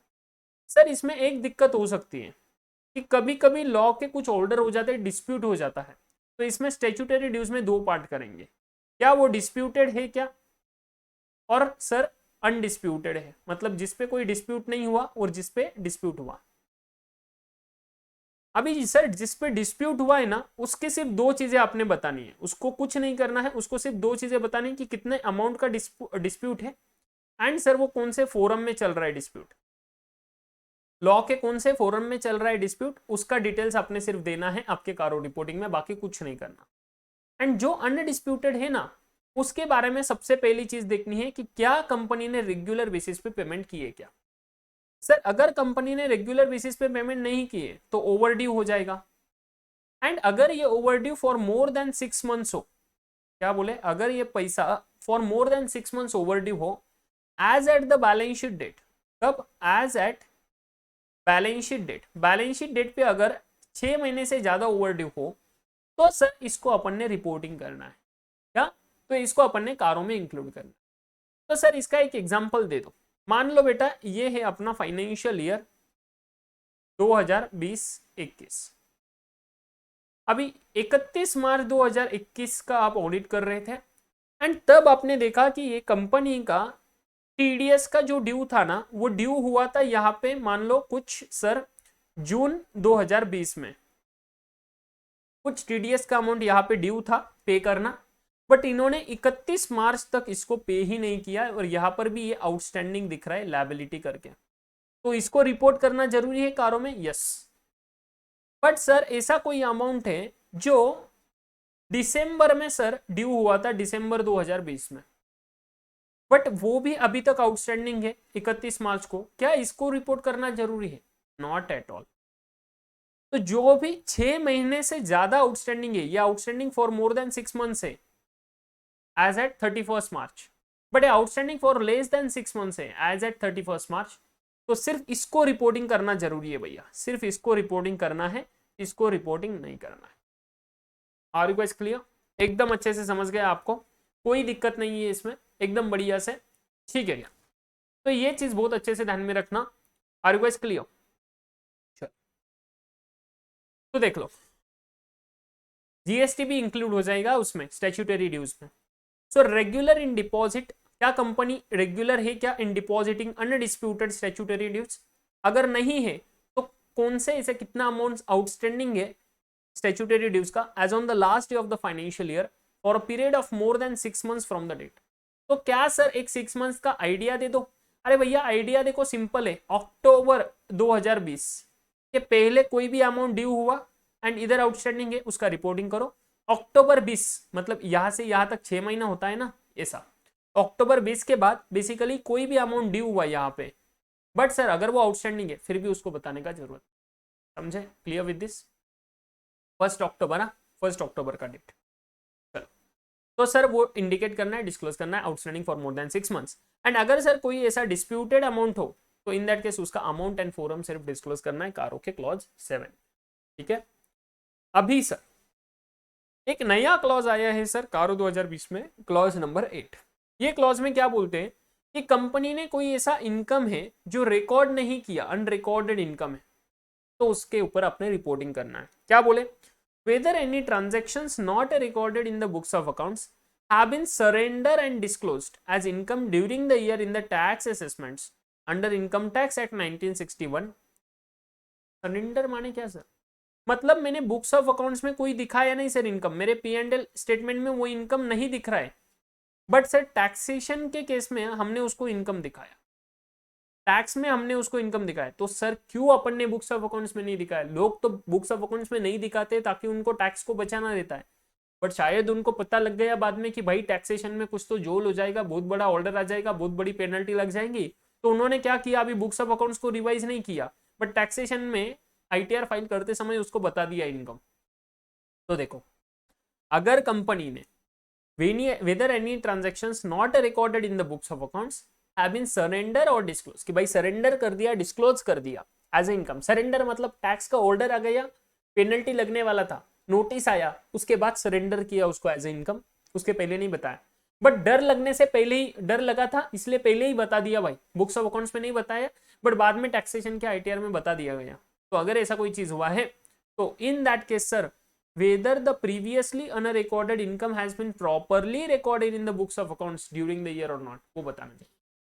तो जो प्रीवियसली इन्होंने रिकॉर्ड नहीं किया था, क्या वो अभी इन्होंने बुक्स ऑफ अकाउंट्स में रिकॉर्ड किया है क्या नहीं, वो दिखाना है। सर अभी तो बुक्स ऑफ अकाउंट्स क्लोज हो गए, बट ऑडिट करते समय सर कुछ एडजस्टमेंट एंट्रीज आएंगे, तो वो एडजस्टमेंट एंट्रीज करने पड़ेंगे ना फाइनेंशियल स्टेटमेंट्स में, क्या वो किया या नहीं, वो आपने बताना जरूरी। क्लियर, ये एक इंपॉर्टेंट क्लॉज बन सकता है नए क्लॉज सभी इंपॉर्टेंट है, प्लीज अंडरस्टैंड, नए क्लॉज सभी इंपॉर्टेंट है फॉर योर एग्जामिनेशन। ओके, उसके बाद में अभी आता है क्लॉज नंबर 9। ये सिंपल सी बात है सर, इन्होंने पहले वाले केस में अपन ने क्या देखा था क्लॉज 3 एंड 4 में कि लोन दिया है सर, सही है। अभी क्लॉज नंबर 9 में लोन लिया है कंपनी ने बट रीपे नहीं कर रहे, तो इसके ऊपर सीए फाइनल में भी क्वेश्चन बनता है। तो बेसिकली आपकी यहाँ पे एक्सपेक्टेशन कुछ भी है सर, हो सकता है इंस्टीट्यूट पूछ सकता है सीए में इंस्टीट्यूट भी। तो अगर सर कंपनी ने कोई डिफॉल्ट किया है repayment of loans and borrowings में और in the payment of interest there on, payment interest का पेमेंट करने में भी डिफॉल्ट किया है, तो सर उसका बोरोइंग का नेचर क्या है, उसका अमाउंट कितना है, प्रिंसिपल है या इंटरेस्ट है, एंड सर ड्यूरेशन कितना है डिफॉल्ट का, वो सब चीजें आपने क्लॉज 9 में बतानी पड़ी। क्लियर? उसके बाद में ये डिफॉल्ट किसके लिए सर रहेगा, जब आपने लोन बैंक से लिया है या कोई भी फाइनेंशियल इंस्टीट्यूशन से लिया है या सर गवर्नमेंट से लोन लिया है, तो आपने लेंडर वाइज डिटेल्स भी बताने जरूरी है, समझे। उसके बाद में sir whether the company is declared willful defaulter by the bank or financial institution or other lender। willful defaulter मतलब क्या होता है, अगर सर बार बार कंपनी डिफॉल्ट करते जाता है ना लोन पे करने में, रीपे करने में, इंटरेस्ट रीपे करने में, तो वो बैंक एंड फाइनेंशियल इंस्टीट्यूशन उसको विलफुल डिफॉल्टर करके घोषित कर देता है कि मतलब इनकी इच्छा ही नहीं है, ये इच्छा नहीं है इससे सर, मतलब ये मन से करते हैं सर, मन से पे ही नहीं करते, इनकी इच्छा ही नहीं होती पे करने की, ऐसे विलफुल डिफॉल्टर, सही है। बैंक ने अगर घोषित कर दिया है तो सर वो बताना है क्या कंपनी को डिक्लेयर किया है क्या विलफुल डिफॉल्टर करके किसी बैंक ने। उसके बाद whether the term loans were applied for the purpose for which the loans were obtained, क्या सर जो लोन लिया था कंपनी जिस पर्पज के लिए लिया वो पर्पज पहले ही बैंक को बताया रहेगा, डिस्क्लोज किया रहेगा, वो आपके लोन एग्रीमेंट में रहेगा, क्या उसी पर्पज के लिए कंपनी ने वो पैसे को यूज किया या नहीं किया, वो आपने देखना है। और अगर उस पर्पज के लिए यूज नहीं किया तो if not the amount of loan so diverted and the purpose for which it has been used, वो रिपोर्ट करना है कि भैया जो पर्पज के लिए पैसा उठाया लोन लिया उस पर्पज के लिए यूज नहीं किया तो फिर किस पर्पज के लिए यूज किया वो बताना आपने जरूर, आपके रिपोर्टिंग करना है चेक करके। उसके बाद में जो पैसा whether the funds raised on the short term basis have been utilised for the long term purpose, जो पैसा शॉर्ट टर्म पर्पज के लिए लिया था, शॉर्ट टर्म फंड्स करके लिया था, क्या उसको लॉन्ग टर्म गोल के लिए यूज किया क्या कंपनी ने, अगर सर यूज किया तो उसका नेचर क्या है एंड कितना अमाउंट है सर, वो भी बताना जरूरी। कितनी छोटी छोटी चीजें ऐड की है देख लो ना, बहुत इंपॉर्टेंट। उसके बाद में whether the company has taken any funds from any entity और person on account of or to meet the obligations of its subsidiaries associate joint ventures. Sir मान लो कोई कंपनी है, मान लो देखो, मान लो ये मेरा एसके लिमिटेड, ओके, अभी एसके लिमिटेड का कोई एसोसिएट है या सब्सिडरी है या एसोसिएट है या जेवी है, जॉइंट वेंचर है, कुछ भी मान लो। अभी इनके कुछ ड्यूज आ रहे थे, इनके पास पैसे नहीं है, अभी ये अल्टीमेटली मेरा सब्सिडरी है ना, तो इनका ड्यूज को पे करने के लिए मैंने कुछ लोन लिया, इनके ड्यूज को पे करने के लिए मैंने कुछ लोन लिया, उसके बारे में बात कर रहे हैं, देख लो। Whether the company has taken any funds from the entity और पर्सन, किसी भी कंपनी से या किसी भी पर्सन से, on account of to meet the obligations for its subsidiaries associate joint venture, अगर ऐसा है तो उसके डिटेल्स बताओ सर, उसका नेचर क्या है, किस ट्रांजैक्शंस के लिए उन्होंने पे ऑफ करने के लिए वो लिया, एंड उसका अमाउंट कितना है वो भी बताना जरूरी। एंड उसके बाद में sir whether the company has raised loans during the year on the pledge of securities held in the subsidiaries joint venture associates। तो देख लो, जब मैं बोलूं मैंने कंपनी, मेरा ये सब्सिडरी है, सब्सिडरी मतलब क्या है सर, ये सब्सिडरी मतलब इसके 50 मोर देन 50% सिक्योरिटी जो इक्विटी शेयर है वो मेरे कंपनी ने इन्वेस्ट किए, सही है, इसके मोर देन 50% इक्विटी शेयर्स मेरे हैं। एसोसिएट्स माने more than 20% but up to 50% shares जो है वो मेरे हैं, सही है, तभी मैं एसोसिएट्स बोलूंगा। सिग्निफिकेंट इन्फ्लुएंस और यहाँ पे कंट्रोल एंड सिग्निफिकेंट इन्फ्लुएंस आप लोगों ने पढ़ा रहेगा अकाउंट्स में, कंपनी अकाउंट्स में। एंड जॉइंट वेंचर माने सर सेम पर्पज के लिए हमने काम किया है। अभी देख लो, अगर ऐसा कोई सीन होता है तो मतलब इस कंपनी के शेयर्स अपने नाम पे है ना, तो अगर सर ऐसा सीन है तो क्या मैंने कोई ऐसा लोन लिया क्या कि जहां पे ये जो मेरे शेयर्स है ना इनको प्लेज पे रखा, मतलब इनको सिक्योरिटी पे रखे सर, इनको सिक्योरिटी पे रखे सर, मैंने कोई लोन लिया है क्या? ऐसा कंपनी सर, इस कंपनी का आप ऑडिट कर रहे हो, अगर इस कंपनी ने ऐसा कोई लोन लिया क्या कि जिसके अगेंस्ट जो सिक्योरिटी रखना है ना वो सिक्योरिटी ये शेयर्स है, जो शेयर्स उनके सब्सिडरी एंड एसोसिएट्स के हैं एंड जॉइंट वेंचर के, समझा? तो क्या उन सिक्योरिटीज को प्लेज करके अगर कंपनी ने कोई लोन लिया है क्या? एंड अगर लिया है तो कंपनी ने क्या ऐसे रीपेमेंट करने में, ऐसे लोन्स के रीपेमेंट करने में क्या डिफॉल्ट किया है क्या? वो अपने बताना जरूरी है इस क्लॉज नंबर 9 में। Are you guys clear? Defaulted repayment, everybody clear एकदम अच्छे से? भैया देखो मैं आपको बस पढ़ के बता सकता हूँ कि क्लॉजेस में क्या है, अभी प्रोविजन है, मैं आपको एग्जांपल्स दे सकता हूँ, मैं डायग्राम्स बना के दिखा सकता हूँ ताकि आपको इजीली समझ जाए चीजें। इसके बाद इन सबको याद रखना आपकी जिम्मेदारी है ना। मैं क्या करूँ देखो ना, जितना इजी है उतना करके बताऊंगा आपको, एग्जाम्पल्स दूंगा ताकि याद करने में बहुत ईजी हो जाए। Clear with this? तो प्लीज इसको बहुत बार रिवाइज करना पड़ेगा, काफी टाइम रिवाइज करो, डेली बेसिस पे इसको रिवाइज करते जाओ, 4-5 ही पेजेस से ज्यादा कुछ नहीं, सही है? एंड कुछ कुछ ही क्लॉजेस बड़े बड़े हैं, और इसमें भी मैं इंपॉर्टेंट बोल रहा आपको एग्जाम के लिए। अभी तक 9 क्लॉजेस में मैंने सिर्फ 3 क्लॉज आपको सबसे ज्यादा इंपॉर्टेंट बोले, वो 148 वाला कॉस्ट रिकॉर्ड वाला ही क्या क्लॉज है, एक लाइनर क्लॉज है। तो सर 3 मेजर क्लॉजेस है, एक फिक्स्ड एसेट्स वाला मैंने प्रॉपर्टी प्लांट एंड इक्विपमेंट का बोला, इन्वेंट्री का बोला, उसके बाद में ये बोला clause number 7 statutory dues, and अभी ये बन सकता है, तो ये थोड़ा बहुत इंपॉर्टेंट है, बट वो 3 क्लॉजेस तो काफी ज्यादा इंपॉर्टेंट है, सही है? ध्यान रख रहे हो? चलो इसके बाद में आता है सर ये बाकी जो, अभी देखो ये जो क्लॉज है ना, क्लॉज नंबर 10, कारो 2016 में क्लॉज 10 होता था फ्रॉड वाला, बट अभी एक नया क्लॉज ऐड कर दिया था ना इधर क्लॉज नंबर 8 में, तो सर यहाँ पे क्लॉज 10 अभी फ्रॉड वाला आगे चला गया और इधर आ गया इन ड्यूज ऑफ मनी, ये क्लॉज नंबर 9 होता था कारो 2016 में, आईपीओ एफपीओ वाला।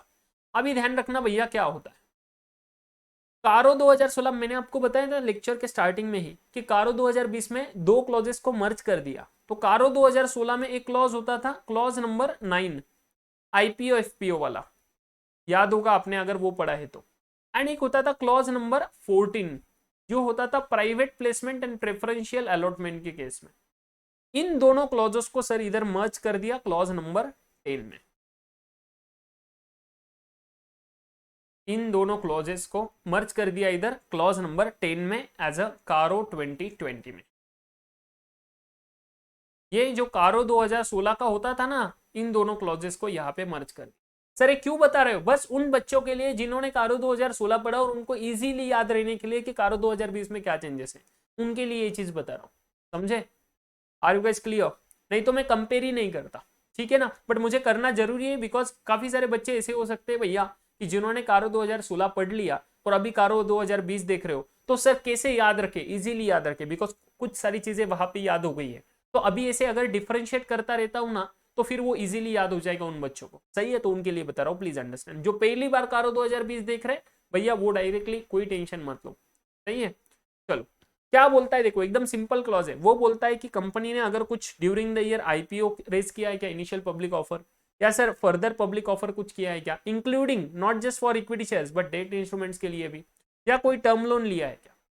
अगर सर लिया है तो उसके जो पर्पज के लिए ये सब चीजें की, जो पर्पज के लिए ये सब चीजें की, क्या वो पर्पज को उन्होंने सेटिस्फाई किया, उसी पर्पज के लिए पैसा यूज किया क्या? जैसे अपन ने देखा था पहले रीपेमेंट ऑफ लोन के केस में, जो पर्पज के लिए पैसा लिया क्या उसी पर्पज के लिए यूज किया क्या? एंड सर अगर नहीं किया तो सर ऐसा कितना डिले हुआ, कितना डिफॉल्ट हुआ यूज करने में, एंड कितना सब्सिक्वेंट रेटिफिकेशन हुआ, वो बताना जरूरी। उसके बाद में क्या उन्होंने private placement and preferential allotment किया है, एंड उसमें उन्होंने सेक्शन 42 एंड 62 को कंप्लाई किया या नहीं किया, वो उन्होंने बताना। Section 42 and 62 private placement preferential allotment की रिगार्डिंग जो भी कंपनीज एक्ट का सेक्शन है, उन्होंने वो प्रोसीजर को कंप्लाई किया या नहीं किया, वो आपने बताना है। सर क्या डिफरेंस होता है private placement and preferential allotment? काफी सारे बच्चे मुझे पूछते हैं, एकदम शॉर्ट में बता दूं, कोई डिफरेंस नहीं है। प्रेफरेंशियल अलॉटमेंट माने सर ऐसे लोगों को शेयर्स दे रहे हैं, इश्यू कर रहे हैं जो सिर्फ पहचान वाले कोई सिलेक्टेड पीपल है जिनको शेयर्स दे रहे हैं, तो प्रेफरेंशियल अलॉटमेंट, नाम से ही पता चल रहा है अलॉटमेंट हो रहा है शेयर्स का, बट प्रेफरेंशियल हो रहा है, मतलब जिनको चाहिए, हमने जो सिलेक्ट किया उन्हीं लोगों को मिल रहा है। और सर ये प्रेफरेंशियल अलॉटमेंट करने के लिए जो प्रोसेस होता है, किस प्रोसेस में करेंगे, वो प्रोसेस मेंशन किया है सेक्शन 42 में, जिसको नाम दिया जाता है प्राइवेट प्लेसमेंट। समझे? तो प्रेफरेंशियल अलॉटमेंट किस प्रोसेस में होगा, कैसे कंप्लायंस होगा, कैसे सब चीजें होगी, वो बताया गया है प्राइवेट प्लेसमेंट सेक्शन 42। तो कुछ डिफरेंस नहीं है ज्यादा, समझा? ये उनका पर्पज है। नेक्स्ट, अगर सर उन्होंने वो सेक्शन 42 या 62 को कंप्लाई किया है क्या, अगर नहीं किया है तो वो नॉन कंप्लायंस के डिटेल सब बताने कि क्या नॉन कंप्लाई हुआ एंड कितना अमाउंट का नॉन कंप्लाई हुआ, एंड उन्होंने सर जो पर्पज के लिए वो पैसा लिया था, प्राइवेट प्लेसमेंट प्रेफरेंशियल अलॉटमेंट किया, क्या वो एंड यूज को उन्होंने सेटिस्फाई किया, क्या उसी पर्पज के लिए पैसे को यूज किया, अगर नहीं किया तो अगेन सर कितना पैसा नहीं यूज किया उस पर्पज के लिए एंड क्या नेचर है नॉन कंप्लायंस का, वो बता देना। ठीक है, ये होता है क्लॉज नंबर 10। अभी वेरी इंपॉर्टेंट चीज आता है क्लॉज नंबर 11, इसको मार्क कर देना, अगेन इंपॉर्टेंट वन। देख लो, ये क्लॉज नंबर 10 भी इंपॉर्टेंट रहेगा एग्जाम के लिए एंड क्लॉज नंबर 11 भी इंपॉर्टेंट रहेगा। क्लॉज नंबर 11 काफी ज्यादा इंपॉर्टेंट है, इसको वेरी वेरी इंपॉर्टेंट मान लो और BER करके अपने टेक्निक में लिख सकते हो, बिफोर एग्जाम रिविजन। क्या बोलता है क्लॉज नंबर 11? ये बात करता है फ्रॉड के रिगार्डिंग। किसके रिगार्डिंग बेटा? फ्रॉड के रिगार्डिंग बोलता है। ये जो पहला वाला लाइन है ना, ये एग्जैक्टली सेम है 2016 में। क्या कोई फ्रॉड कंपनी के साथ या कंपनी ने किया है क्या, कंपनी के साथ फ्रॉड हुआ है क्या, मतलब ऑन द कंपनी, या बाय द कंपनी, मतलब कंपनी ने किसी के साथ फ्रॉड किया है क्या, और ऐसा फ्रॉड जो ड्यूरिंग द ईयर नोटिस हुआ एंड रिपोर्ट भी हुआ है। क्या बोले? जो ड्यूरिंग द ईयर पता चला कंपनी को, ऐसा कोई फ्रॉड है क्या? क्या सर कंपनी को नहीं पता चला, किसी और को पता चला और उसने कंपनी को रिपोर्ट किया, क्या ऐसा कोई फ्रॉड है क्या? सर ऑडिटर को जो फ्रॉड पता चलेगा, क्या उस फ्रॉड का डिस्क्लोजर इधर जाएगा? नो बेटा, ये इसी फ्रॉड का डिस्क्लोजर जाएगा जो कंपनी को पता चला और किसी और को पता चला जिसने कंपनी को रिपोर्टिंग किया। अगर ऐसा कोई फ्रॉड है क्या कि जो कंपनी के साथ हुआ या कंपनी ने किसी के साथ फ्रॉड किया जो ऑडिटर को रिपोर्ट किया गया है, तो वो सर बताना आपने जरूरी है। समझे? नोटिस्ड और रिपोर्टेड ड्यूरिंग द ईयर, अगर सर है तो उसका क्या नेचर है फ्रॉड का एंड क्या अमाउंट है, वो अपने बताने जरूरी है इस क्लॉज नंबर 11 में। क्लियर? अभी नया चीज आता है, हमने फ्रॉड के सेक्शन में और कंपनीज एक्ट में एक चीज रहता है सेक्शन 143 सबसेक्शन 12। ये सेक्शन 143 सबसेक्शन 12 रहता है ऐसे फ्रॉड में जहां पे फ्रॉड सिर्फ एम्प्लॉय या ऑफिसर ने किया है। अगर ऐसा किया है तो ऑडिटर का रिस्पॉन्सिबिलिटी रहता है कि उसका मैक्सिमम 2 दिन के अंदर, इमीडिएटली बट मैक्सिमम 2 दिन के अंदर बोर्ड ऑफ डायरेक्टर्स और ऑडिट कमेटी को बता दे कि भैया क्या फ्रॉड हुआ है, उसका नेचर, अमाउंट एंड कौन से पार्टीज इन्वॉल्व है। और अगर वो फ्रॉड का अमाउंट लेस देन 1 करोड़ रहता है तो फिर बोर्ड ऑफ डायरेक्टर्स ने बोर्ड के रिपोर्ट में उसको डिस्क्लोजर करना पड़ता है, और अगर उन्होंने कुछ एक्शंस लिए तो वो भी बताने पड़ते हैं।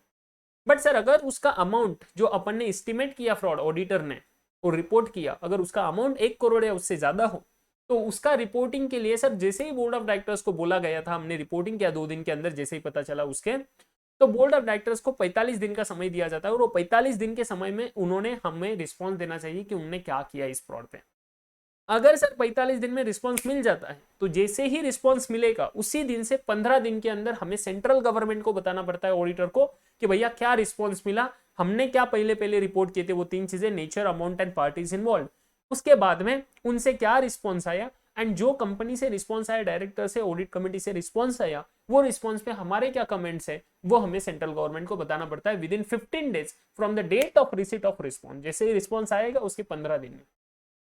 बट सर अगर 45 दिन में रिस्पॉन्स नहीं आया तो जैसे ही 45 दिन खत्म हो जाएंगे, उसके 45 दिन खत्म होने के बाद 15 दिन में आपने क्या करना है, सेंट्रल गवर्नमेंट को बताना है ये चीज।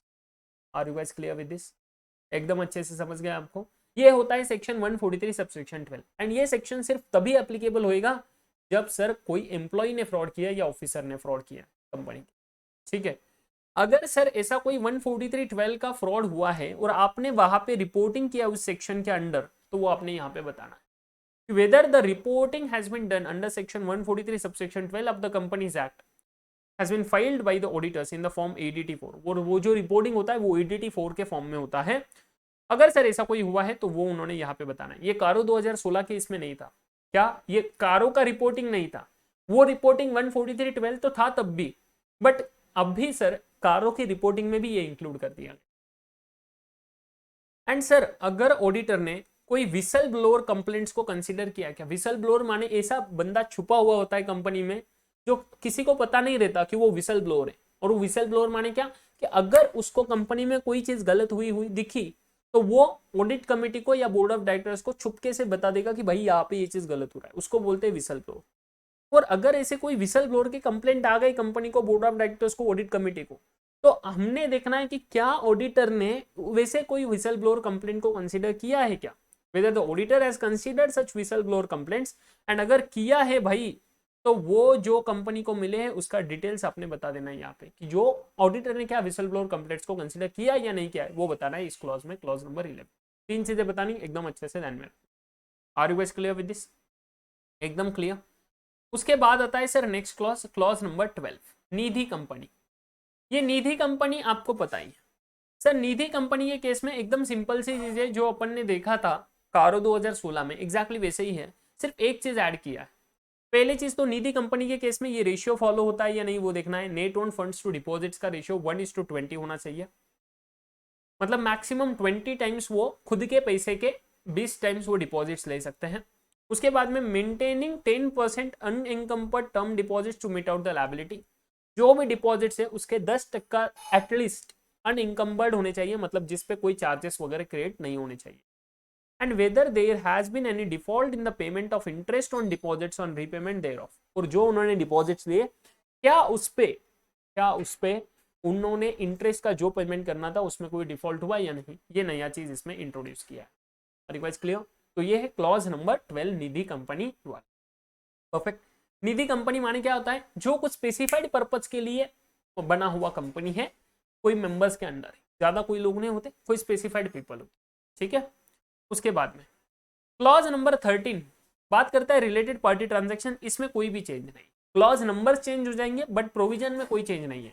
इसमें बोला है क्या कंपनी ने रिलेटेड पार्टी ट्रांजैक्शंस की रिगार्डिंग 177 जो ऑडिट कमेटी वाला सेक्शन रहता है एंड जो 188 है रिलेटेड पार्टी ट्रांजैक्शंस का कंपनीज एक्ट का सेक्शन, क्या उसको कंप्लाई किया है क्या। एंड अगर जो भी अकाउंटिंग स्टैंडर्ड के हिसाब से notes to accounts financial statements में डिस्क्लोजर देने चाहिए रिलेटेड पार्टी ट्रांजैक्शंस के, क्या वो डिस्क्लोजर प्रॉपरली कंपनी ने दिए या नहीं दिए हैं according to applicable accounting standard, वो आपने बताना है कारो के क्लॉज नंबर 13 में। एकदम इजी क्लॉज है, कोई दिक्कत नहीं है, ठीक है। सर 177 क्यों एप्लीकेबल हो जाएगा इधर, बिकॉज सर ऑडिट कमेटी का सेक्शन है, ऑडिट कमेटी और आरपीटी का क्या लेना देना भाई। ऑडिट कमेटी के 177 सेक्शन में बोला है अगर कोई भी रिलेटेड पार्टी ट्रांजैक्शन होता है और कंपनी को अगर ऑडिट कमेटी रखना मैंडेटरी है, कॉन्स्टिट्यूट करना जरूरी है अकॉर्डिंग टू सेक्शन 177, सभी कंपनीज को नहीं एप्लीकेबल होता, कोई स्पेसिफाइड कंपनीज को एप्लीकेबल होता, तो इन दैट केस हमने देख चुका है 177 है ना, तो सर उस केस में वो जो कंपनी को ऑडिट कमेटी 177 एप्लीकेबल होता है, सभी related party transactions audit committee के अप्रूवल के बाद ही होने चाहिए, उसके बिना नहीं हो सकते। तो क्या वो अप्रूवल हुआ था वो आपने चेक करना है और वो भी यहाँ पे इंक्लूड करना है। Clear with this? And section 188 तो बोलता है रिलेटेड पार्टी ट्रांजैक्शन के जो भी प्रिंसिपल्स हैं कंपनीज एक्ट के वो फॉलो हुए या नहीं, कंप्लाई हुए नहीं, वो आपने बताना है। उसके बाद में एक नया क्लॉज आ गया, क्लॉज नंबर 14। क्लॉज नंबर 14 बात करता है reporting on internal audit. Sir whether the company has internal audit system, क्या कंपनी के पास कोई इंटरनल ऑडिट सिस्टम है क्या, जितना कंपनी का साइज है और जो कंपनी का बिजनेस है उसके रिगार्डिंग। उसके बाद में और जब भी इंटरनल ऑडिटर रहेंगे उसके रिपोर्ट्स या for the period under audit were considered by the statutory audit. क्या sir statutory auditor internal auditor की रिपोर्ट को कंसीडर करता है? Yes absolutely. स्टैंडर्ड और ऑडिटिंग में स्पेसिफिक स्टैंडर्ड इसके रिगार्डिंग एसए 600 सीरीज में use of internal auditors work. तो सर अगर कोई इंटरनल ऑडिट सिस्टम है क्या कंपनी में अप्रोप्रिएट, जितना उसका साइज है नेचर ऑफ बिजनेस है उस हिसाब से, ये तो पहले बताना है। एंड देन सेकंड थिंग बताना है क्या ऐसे इंटरनल ऑडिटर का रिपोर्ट आपने अपने स्टैट्यूटरी ऑडिट के पर्पस के लिए यूज किया क्या नहीं, और अगर किया तो क्या किया वो आपने बताना जरूरी है इस क्लॉज नंबर 14। एकदम क्लियर गाइस, एकदम अच्छे से, एकदम इजी चीजें है ना, याद रखने में मतलब समझने में कोई दिक्कत नहीं आएगा इधर, है ना। उसके बाद में क्लॉज नंबर 15 अगेन सेम ही एग्जैक्टली कि सर जो भी डायरेक्टर्स के साथ नॉन कैश ट्रांजैक्शंस हुए, क्या वो नॉन कैश ट्रांजैक्शंस डायरेक्टर के साथ जो भी हुए वो सेक्शन 192 ऑफ कंपनीज एक्ट के कंप्लायंस में हुए क्या। नॉन कैश मतलब कोई भी काइंड में ट्रांजैक्शन हुआ, डायरेक्टर को गाड़ी दी, परक्विजिट वगैरह दिए, वैसे नॉन कैश ट्रांजैक्शंस अगर कुछ हुए तो सर क्या उसमें कंपनी ने 192 को कंप्लाई किया है क्या कंपनीज एक्ट के, वो बताना जरूरी। उसके बाद में क्लॉज नंबर 16 ये आता है रजिस्ट्रेशन ऑफ एनबीएफसी, ये भी होता था अपने इसमें वहां पे सिर्फ दिया हुआ था कि क्या एनबीएफसी ने जो सेक्शन 45 आईए के हिसाब से, आरबीआई एक्ट के हिसाब से एनबीएफसी का रजिस्ट्रेशन होना चाहिए, क्या वो रजिस्ट्रेशन किया हुआ है क्या नहीं, वो बताना जरूरी है, वो आपने बताना है। और सर अभी नई चीजें आ गई, weather the company has conducted any NBFC activities without a valid certificate of registration, क्या रजिस्ट्रेशन लिए बिना कंपनी ने कोई एनबीएफसी की एक्टिविटी की है क्या परफॉर्म, वो आपने बताना है। उसके बाद में क्या कंपनी कोर इन्वेस्टमेंट कंपनी है क्या, कि जो भी रेगुलेशंस आरबीआई ने बनाए उसके हिसाब से, and if so whether it continues to fulfil the criteria of core investment company, and in such case a company is an exempted or unregistered core investment company whether it continues to fulfill such criteria, क्या company core investment company है क्या, जो भी RBI ने regulations बताया उसके हिसाब से, डेफिनेशन के हिसाब से, एंड सर अगर है तो क्या वो कोर इन्वेस्टमेंट कंपनी का क्राइटेरिया जो भी फुलफिल करना जरूरी है वो ड्यूरिंग द ईयर पूरा फुलफिल करता है क्या नहीं, वो आपने बताना जरूरी है। जब कंपनी एग्जेम्प्टेड रहेगा तो फिर ठीक है, तो फिर कोई दिक्कत नहीं, सही है। और जब sir company unregistered core investment company रहेगा तब भी ठीक है, कोई इशू। बट ये दो एग्जेम्पशंस के अलावा बाकी केस में क्या कंपनी सभी क्राइटेरियाज को फुलफिल करता है या नहीं, वो आपने बताना जरूरी। और उसके बाद में whether the group has more than one core investment companies as a part of group, अगर है तो indicate the number of core investment company which are a part of group. Group मतलब क्या सर, एक होल्डिंग कंपनी का group है, मान लो एक ग्रुप है, इस कंपनी का आप ऑडिट कर रहे हैं और ये कंपनी काफी सारे कंपनी को होल्ड करता है, तो इन दैट केस सर ये कंपनी कोर इन्वेस्टमेंट कंपनी है क्या, जो आरबीआई के हिसाब से वो अपन ने देखा। और एक ग्रुप में अगर मोर than one core investment company है तो उसका भी डिस्क्लोजर अपन ने इधर देना है इस क्लॉज, समझे कि sir whether the group has more than one CIC as a part of group, and अगर है तो कितने सीआईसी है ग्रुप में, वो सब बताना जरूरी है अपने कारों में। अभी कोर इन्वेस्टमेंट कंपनी क्या होता है, वो सब चीजें I don't find relevant from your exam perspective, ठीक है ना। सिर्फ याद रखना कि कोर इन्वेस्टमेंट कंपनी मतलब उनका एक स्पेसिफाइड क्राइटेरिया रहता है आरबीआई का, जो बोलते हैं कि इनका पर्पज इन्वेस्टमेंट का ही होता है, for the specific for the purpose of investment in specific activity, समझे। ये था क्लॉज नंबर 16। अभी पूरे नए नए क्लॉज आएंगे कारो 2020 में, एकदम नए नए क्लॉज आने वाले हैं अभी इसके बाद, तो अच्छे से ध्यान रखना एकदम बढ़िया से, ठीक है।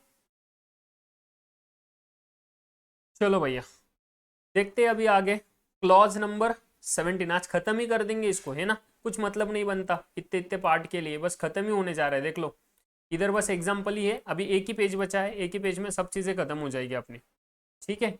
बस बस थोड़ा ही बचा है, देख लो। चलो clause number 17, reporting on clash clauses, अभी ये सभी नए क्लॉजेस दिए जो एकदम अच्छे से ध्यान रखना। क्या बोल रहे देखो सर, सिंपल सी बात है, अगर कभी कंपनी को जिस साल का ऑडिट कर रहे हैं, reporting on cash losses, weather the company has incurred the cash losses in the financial year, इस साल में क्या कंपनी को कैश लॉस हुआ क्या in in the immediately preceding financial year, या सॉरी या सर इमीडिएटली पिछले साल में सर कंपनी को क्या कैश लॉस हुआ क्या नहीं, वो अपने देखना जरूरी है। एंड अगर हुआ है तो कितने अमाउंट का कैश लॉस हुआ वो अपने बताना जरूरी है। आर यू गाइस गेटिंग, समझ रहे हो सर, सिंपल सी बात है सर, ये तो समझ रहा है बट ये नहीं समझ रहा है कि कैश लॉस क्या होता है। लॉस माने मतलब पता है सर हमें, लॉस माने सर जहाँ पे मेरा खर्चा ज्यादा हो रहा है और इनकम कम आ रहा है तो वो मेरा लॉस है। बट भैया जब अपन फाइनेंशियल स्टेटमेंट में लॉस निकालते हैं तो आप लोग एकदम अच्छे से ध्यान देके सुनो अभी, क्या एकदम अच्छे से देखो, मैं जा रहा हूँ मेरे फाइनेंशियल स्टेटमेंट्स पे, एक मिनट रुक जा, तो हैंग हो रहा है ये, हाँ अभी देखो मैंने बोला कि ये है मेरा पी एंड एल स्टेटमेंट, सही है। अभी ये पी एंड एल में जब मैं डेबिट करता हूं तो ऐसे सभी कैश एक्सपेंडिचर भी डेबिट करता हूं, और सर कुछ नॉन कैश एक्सपेंडिचर भी डेबिट होते हैं, जैसे sir depreciation is a non cash expenditure. तो सर ऐसे जो नॉन कैश चीजें हैं ना, इसको इग्नोर कर दो, बोले कैश लॉस निकालते समय इसको इग्नोर कर दो। मतलब जब आपका लॉस इधर आएगा ना, ये लॉस आएगा आपका इधर amount, but A loss after reducing this है तो इसको ऐड कर दो नॉन कैश को सभी लॉस में। मतलब आपका cash loss is what, simple सी चीज है sir, cash loss is equal to P and L loss, P and L में जितना लॉस दिख रहा है plus non cash items, non cash items debited to P and L. ऐसे सभी नॉन कैश आइटम्स को ऐड कर दो सर जो डेबिट हुए P&L में, तब आपको मिल जाएगा आपका कैश लॉस। और ये अगर कोई कंपनी को कैश लॉस हुआ है सर, मतलब नॉन कैश आइटम्स को डेबिट करने के पहले भी कंपनी को अगर लॉस हुआ दिख रहा है ड्यूरिंग द फाइनेंशियल ईयर, अभी के फाइनेंशियल ईयर में जिस फाइनेंशियल ईयर का आप ऑडिट कर रहे हो, एंड सर पिछले इमीडिएटली पिछले साल में, तो वो आपने अमाउंट बताना है कितना कैश लॉस, समझे? कैश लॉस का अमाउंट बताना है, P&L लॉस का नहीं।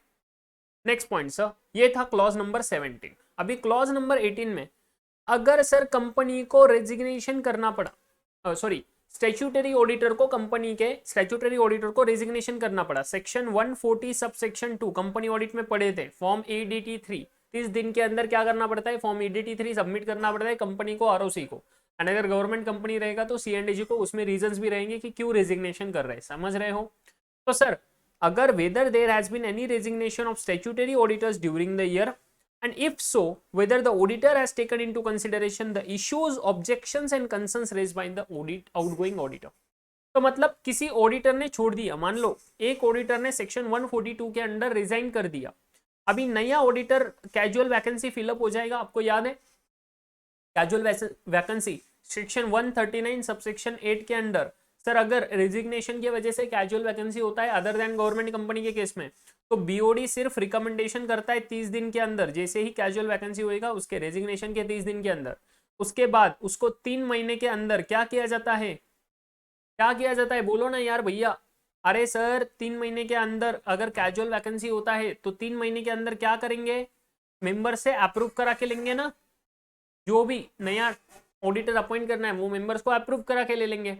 अभी सर ये जो कैजुअल वैकेंसी फिलअप करके नया ऑडिटर बना, वो बंदा अभी कारों का रिपोर्टिंग कर रहा है और उसको लगा है, उसने पूछना है कि भैया ड्यूरिंग द ईयर मेरे अलावा कोई बंदा ऐसा था क्या जो रिजाइन करके गया और मुझे कैजुअल वैकेंसी में अपॉइंट किया, और अगर ऐसा सीन है तो इन दैट केस सर क्या इश्यूज थे, क्या ऑब्जेक्शंस थे इस ऑडिटर के जिसके वजह से उसने रिजाइन किया, क्या कंसर्न्स थे, वो मुझे बताने हैं एंड वो कारों की रिपोर्टिंग में करने। क्या बात है सर, क्या मजे कर दिए कारो 2020 में, क्या सभी चीजें इंक्लूड कर दी, देख लो ना। मतलब कारो 2020 पता चला, पढ़ा किसी ने तो काफी सारी चीजें कंपनी की पता लग जाएगी सर, समझ रहे हो? अभी आता है next clause, clause number 19। 21 clause है टोटल, बस 3 क्लॉज बचे, एकदम अच्छे से ध्यान देना। Clause number 19, reporting on financial position, company के फाइनेंशियल पोजीशन पे रिपोर्टिंग करना है। क्या फाइनेंशियल पोजीशन, देखो on the basis of financial ratios, जो भी फाइनेंशियल रेशियोज है, FM में पढ़े अपन ने फाइनेंशियल रेशियोज, सही है, रेशियो एनालिसिस के चैप्टर में, ageing and expected dates of realisation of financial assets and payment of financial liabilities. अब ये बहुत बड़ा कॉन्सेप्ट होता है financial assets and financial liabilities का। ये कॉन्सेप्ट आता है बेसिकली इंडिया के कॉन्टेक्स्ट में। Financial assets and financial liabilities एकदम सिंपल लैंग्वेज में बोलूं तो ऐसे एसेट्स एंड लायबिलिटीज जहां पे कोई कॉन्ट्रेक्चुअल पेमेंट्स एंड रिसिट्स आने हैं। क्या बोले, फाइनेंशियल एसेट्स मतलब contractual receipts and financial liabilities मतलब कॉन्ट्रेक्चुअल पेमेंट्स होने, ऑब्लिगेशन है भैया, समझ रहे हैं? तो वो एकदम सिंपल लैंग्वेज में बोला, इसका डेफिनेशन काफी बड़ा है, सही है। बट ऐसे कोई financial assets and financial liabilities का पेमेंट एंड जो रियलाइजेशन होना है, रिसिट्स का, एसेट्स का रियलाइजेशन एंड जो लायबिलिटीज उसका पेमेंट होना है, उसके एक्सपेक्टेड डेट, उसका एजिंग एंड फाइनेंशियल रेशियोज, इन सब के बेसिस पे एंड कुछ अदर इंफॉर्मेशन के बेसिस पे, इसके साथ the auditors knowledge of the board of directors and the management plan, board of directors के बारे में जो नॉलेज है ऑडिटर को वो, मैनेजमेंट के जो आगे आने वाले फ्यूचर प्लान है वो, वेदर द ऑडिटर, इन सब के बेसिस पे ऑडिटर का क्या ओपिनियन है, क्या that no material uncertainty exist as on the date of audit report, that the company is capable of meeting its liabilities existing at the date of balance sheet. क्या इस सब knowledge के basis पे auditor को लगता है क्या कि भैया कंपनी आने वाले समय में अपने लायबिलिटीज को पे ऑफ नहीं कर पाएगा, उसकी लायकी नहीं है पे ऑफ करने की? अगर ऐसा कोई सीन है क्या, जो लायबिलिटीज एग्जिस्ट करते हैं बैलेंस शीट डेट पे, as and when they fall due within a period of 1 year from the balance sheet date। अच्छे से ध्यान दो, चलो इसका एक एग्जांपल ले लेंगे एकदम बढ़िया से। गाइस क्लियर विद दिस, एकदम अच्छे से आ जाओ मेरे साथ। क्या बोल रहा मैं, देख लो, मैं बोला ये फाइनेंशियल ईयर का ऑडिट हो रहा है, सही है, हम ऑडिट कर रहे हैं FY 2021 का, ओके। अभी FY 2021 में क्या हो रहा है देख लो, मैं ऑडिट कर रहा हूं इधर अगस्त, मान लो अभी मई 2021 में, सही है। अभी ऑडिट करते समय मैंने देखा कि ये बैलेंस शीट जो डेट है मार्च 21 का, 31 मार्च का, इस पे जो भी लायबिलिटीज है, फाइनेंशियल लायबिलिटीज, क्या कंपनी आने वाले एक साल में इस बैलेंस शीट डेट से मतलब मार्च 2022 तक इन लायबिलिटीज को पे ऑफ करने की क्षमता रखता है क्या? समझ गया? ये मुझे देखना है। क्या आने वाले एक साल में इन लायबिलिटीज को जो ड्यू होंगे, मतलब आने वाले एक साल में जो ड्यू होने वाले हैं ये लायबिलिटीज, जो अभी तक ड्यू नहीं हुए होंगे मे बी पेमेंट के लिए, या ड्यू हुए हैं बट पे नहीं किए हैं, क्या वो आने वाले एक साल में 12 महीने में पे ऑफ कर सकता है क्या कंपनी? वो अपन ने देखना है। Are you guys clear with this? और सर ऐसे कोई लायबिलिटीज जो यहाँ पे ड्यू नहीं हुए बट अगले 12 महीने में होंगे, तो भी वो उसको पे कर सकता है या नहीं कर सकता, वो भी देखना है। समझे? Are you guys getting? ये चीज है क्लॉज नंबर 19। क्या देख लो एक बार फिर से, फटाफट फटाफट पढ़ लो इसको। Whether the auditor is of the opinion, highlight करता हूं, whether the auditor is of the opinion that no material uncertainty exist, कोई अनसर्टेनिटी एग्जिस्ट नहीं करता, as on the date of audit report, that the company is capable of meeting its liabilities existing at the date of balance sheet and when they fall due within a period of 1 year from the date of balance sheet। जब से वो sir balance sheet date पे due है वो, and balance sheet date के बाद एक साल में जो ड्यू होंगे वो सभी लायबिलिटीज को लेके कंपनी की क्षमता पे कोई डाउट नहीं है सर। ऑडिट रिपोर्ट जिस दिन देंगे उस दिन तक, उसके बाद डाउट क्रिएट होगा तो ठीक है सर, बट ऑडिट रिपोर्ट देने तक तो ऑडिटर को कोई डाउट नहीं है कि कंपनी पे ऑफ नहीं कर पाएगा, ऐसा कोई डाउट नहीं है सर, ये बताना है। और अगर डाउट है तो वो भी बता देना है। समझ रहे हो? ये था आपका clause number 19, very important clause, सब प्रैक्टिकल हिसाब से आ रहा है, समझ रहे हो? उसके बाद में क्लॉज नंबर 20 आ रहा है सीएसआर कंप्लायंस। आपने कंपनीज एक्ट में पढ़ा रहेगा सेक्शन 135, उसमें दिया है कि कंपनी, ऐसे कोई स्पेसिफाइड कंपनीज है जिनको definitely sir minimum CSR compliance, minimum corporate social responsibility पे खर्चा करना पड़ता है। सही है? तो सर इस सीएसआर कंप्लायंस के रिगार्डिंग रिपोर्टिंग करना है। क्या बोले देखो, whether in respect of other than ongoing projects, अभी जो प्रोजेक्ट चल रहे हैं उसके अलावा, the company has transferred unspent amount, जितना खर्चा नहीं किया भैया वो अमाउंट को कंपनी ने क्या सीएसआर फंड में जमा किया है क्या, with in a period of 6 months of the expiry of financial year, जिस साल का वो कंप्लायंस है with second provision of 135 subsection, कुछ सबसेक्शन वगैरह प्रोविजन वगैरह छोड़। बट सर बात करता है सेक्शन 135 सबसेक्शन 5 का एक प्रोविजन, वो बोलता है कि सर अगर तुम लोगों ने कुछ खर्चा करना है बट तुम इस साल वो खर्चा नहीं कर पाए, तो जो खर्चा तुमने किया नहीं वो पैसे को तुम तुम्हारे बैलेंस शीट में नहीं, मतलब कैश में नहीं रख सकते, तुम्हारे बैंक अकाउंट में नहीं, उसको फंड में ट्रांसफर करना पड़ेगा जो सीएसआर फंड रहेगा उसमें। समझे? कब ट्रांसफर करना पड़ेगा? जैसे ईयर खत्म होगा उसके 6 महीने के अंदर आपने ट्रांसफर करना जरूरी। क्या कंपनी ने वो किया या नहीं किया वो आपने यहाँ पे रिपोर्ट क्लियर। उसके बाद में वेदर एनी अमाउंट रिमेनिंग अनस्पेंड, जो भी खर्चा नहीं हुआ अभी तक, of the Companies Act pursuant to any ongoing project has been transferred to a special account in compliance with the provision of this section, subsection 6। तो पहले तो बात कर रहा था सर कि ऐसा प्रोजेक्ट जो अभी नहीं चल रहा है, मतलब आने वाला प्रोजेक्ट है जिसके लिए तुम लोग चाहते हो कि इतना खर्चा करोगे, तो आने वाला प्रोजेक्ट है अभी तक तो शुरू नहीं हुआ तो उसके लिए खर्चा नहीं किया, तो उसका पैसा एक स्पेसिफिक फंड में करोगे जो दिया है सबसेक्शन 5 के हिसाब से। एंड सर जो अभी प्रोजेक्ट चल रहा है उसमें मान लो आपका खर्चा होएगा 2 करोड़ का, आपने अभी तक खर्चा किया 1 करोड़ का बैलेंस शीट डेट तक, पर जो उसमें से 1 करोड़ का खर्चा करना बचा है ना, ये 1 करोड़ जो बचा है ना खर्चा करना, ये आप अगले आने वाले 6 महीने के अंदर क्या कर दो, एक स्पेशल फंड में ट्रांसफर करोगे। ये है सबसेक्शन नंबर 6। सबसेक्शन नंबर 6 बात करता है जो ऑनगोइंग प्रोजेक्ट चल रहा है उसके बारे में। सबसेक्शन 5 बात करता है कि जो सर आने वाला प्रोजेक्ट रहेगा नया उसके बारे में। Clear with this? Clause number 20। And sir last clause आता है clause number 21, consolidated financial statements के बारे में। क्या बोले? Clause number 21, consolidated financial statements, whether there has been any qualification or adverse remarks by the respective auditors in the CARO reports of the companies included in the consolidated financials।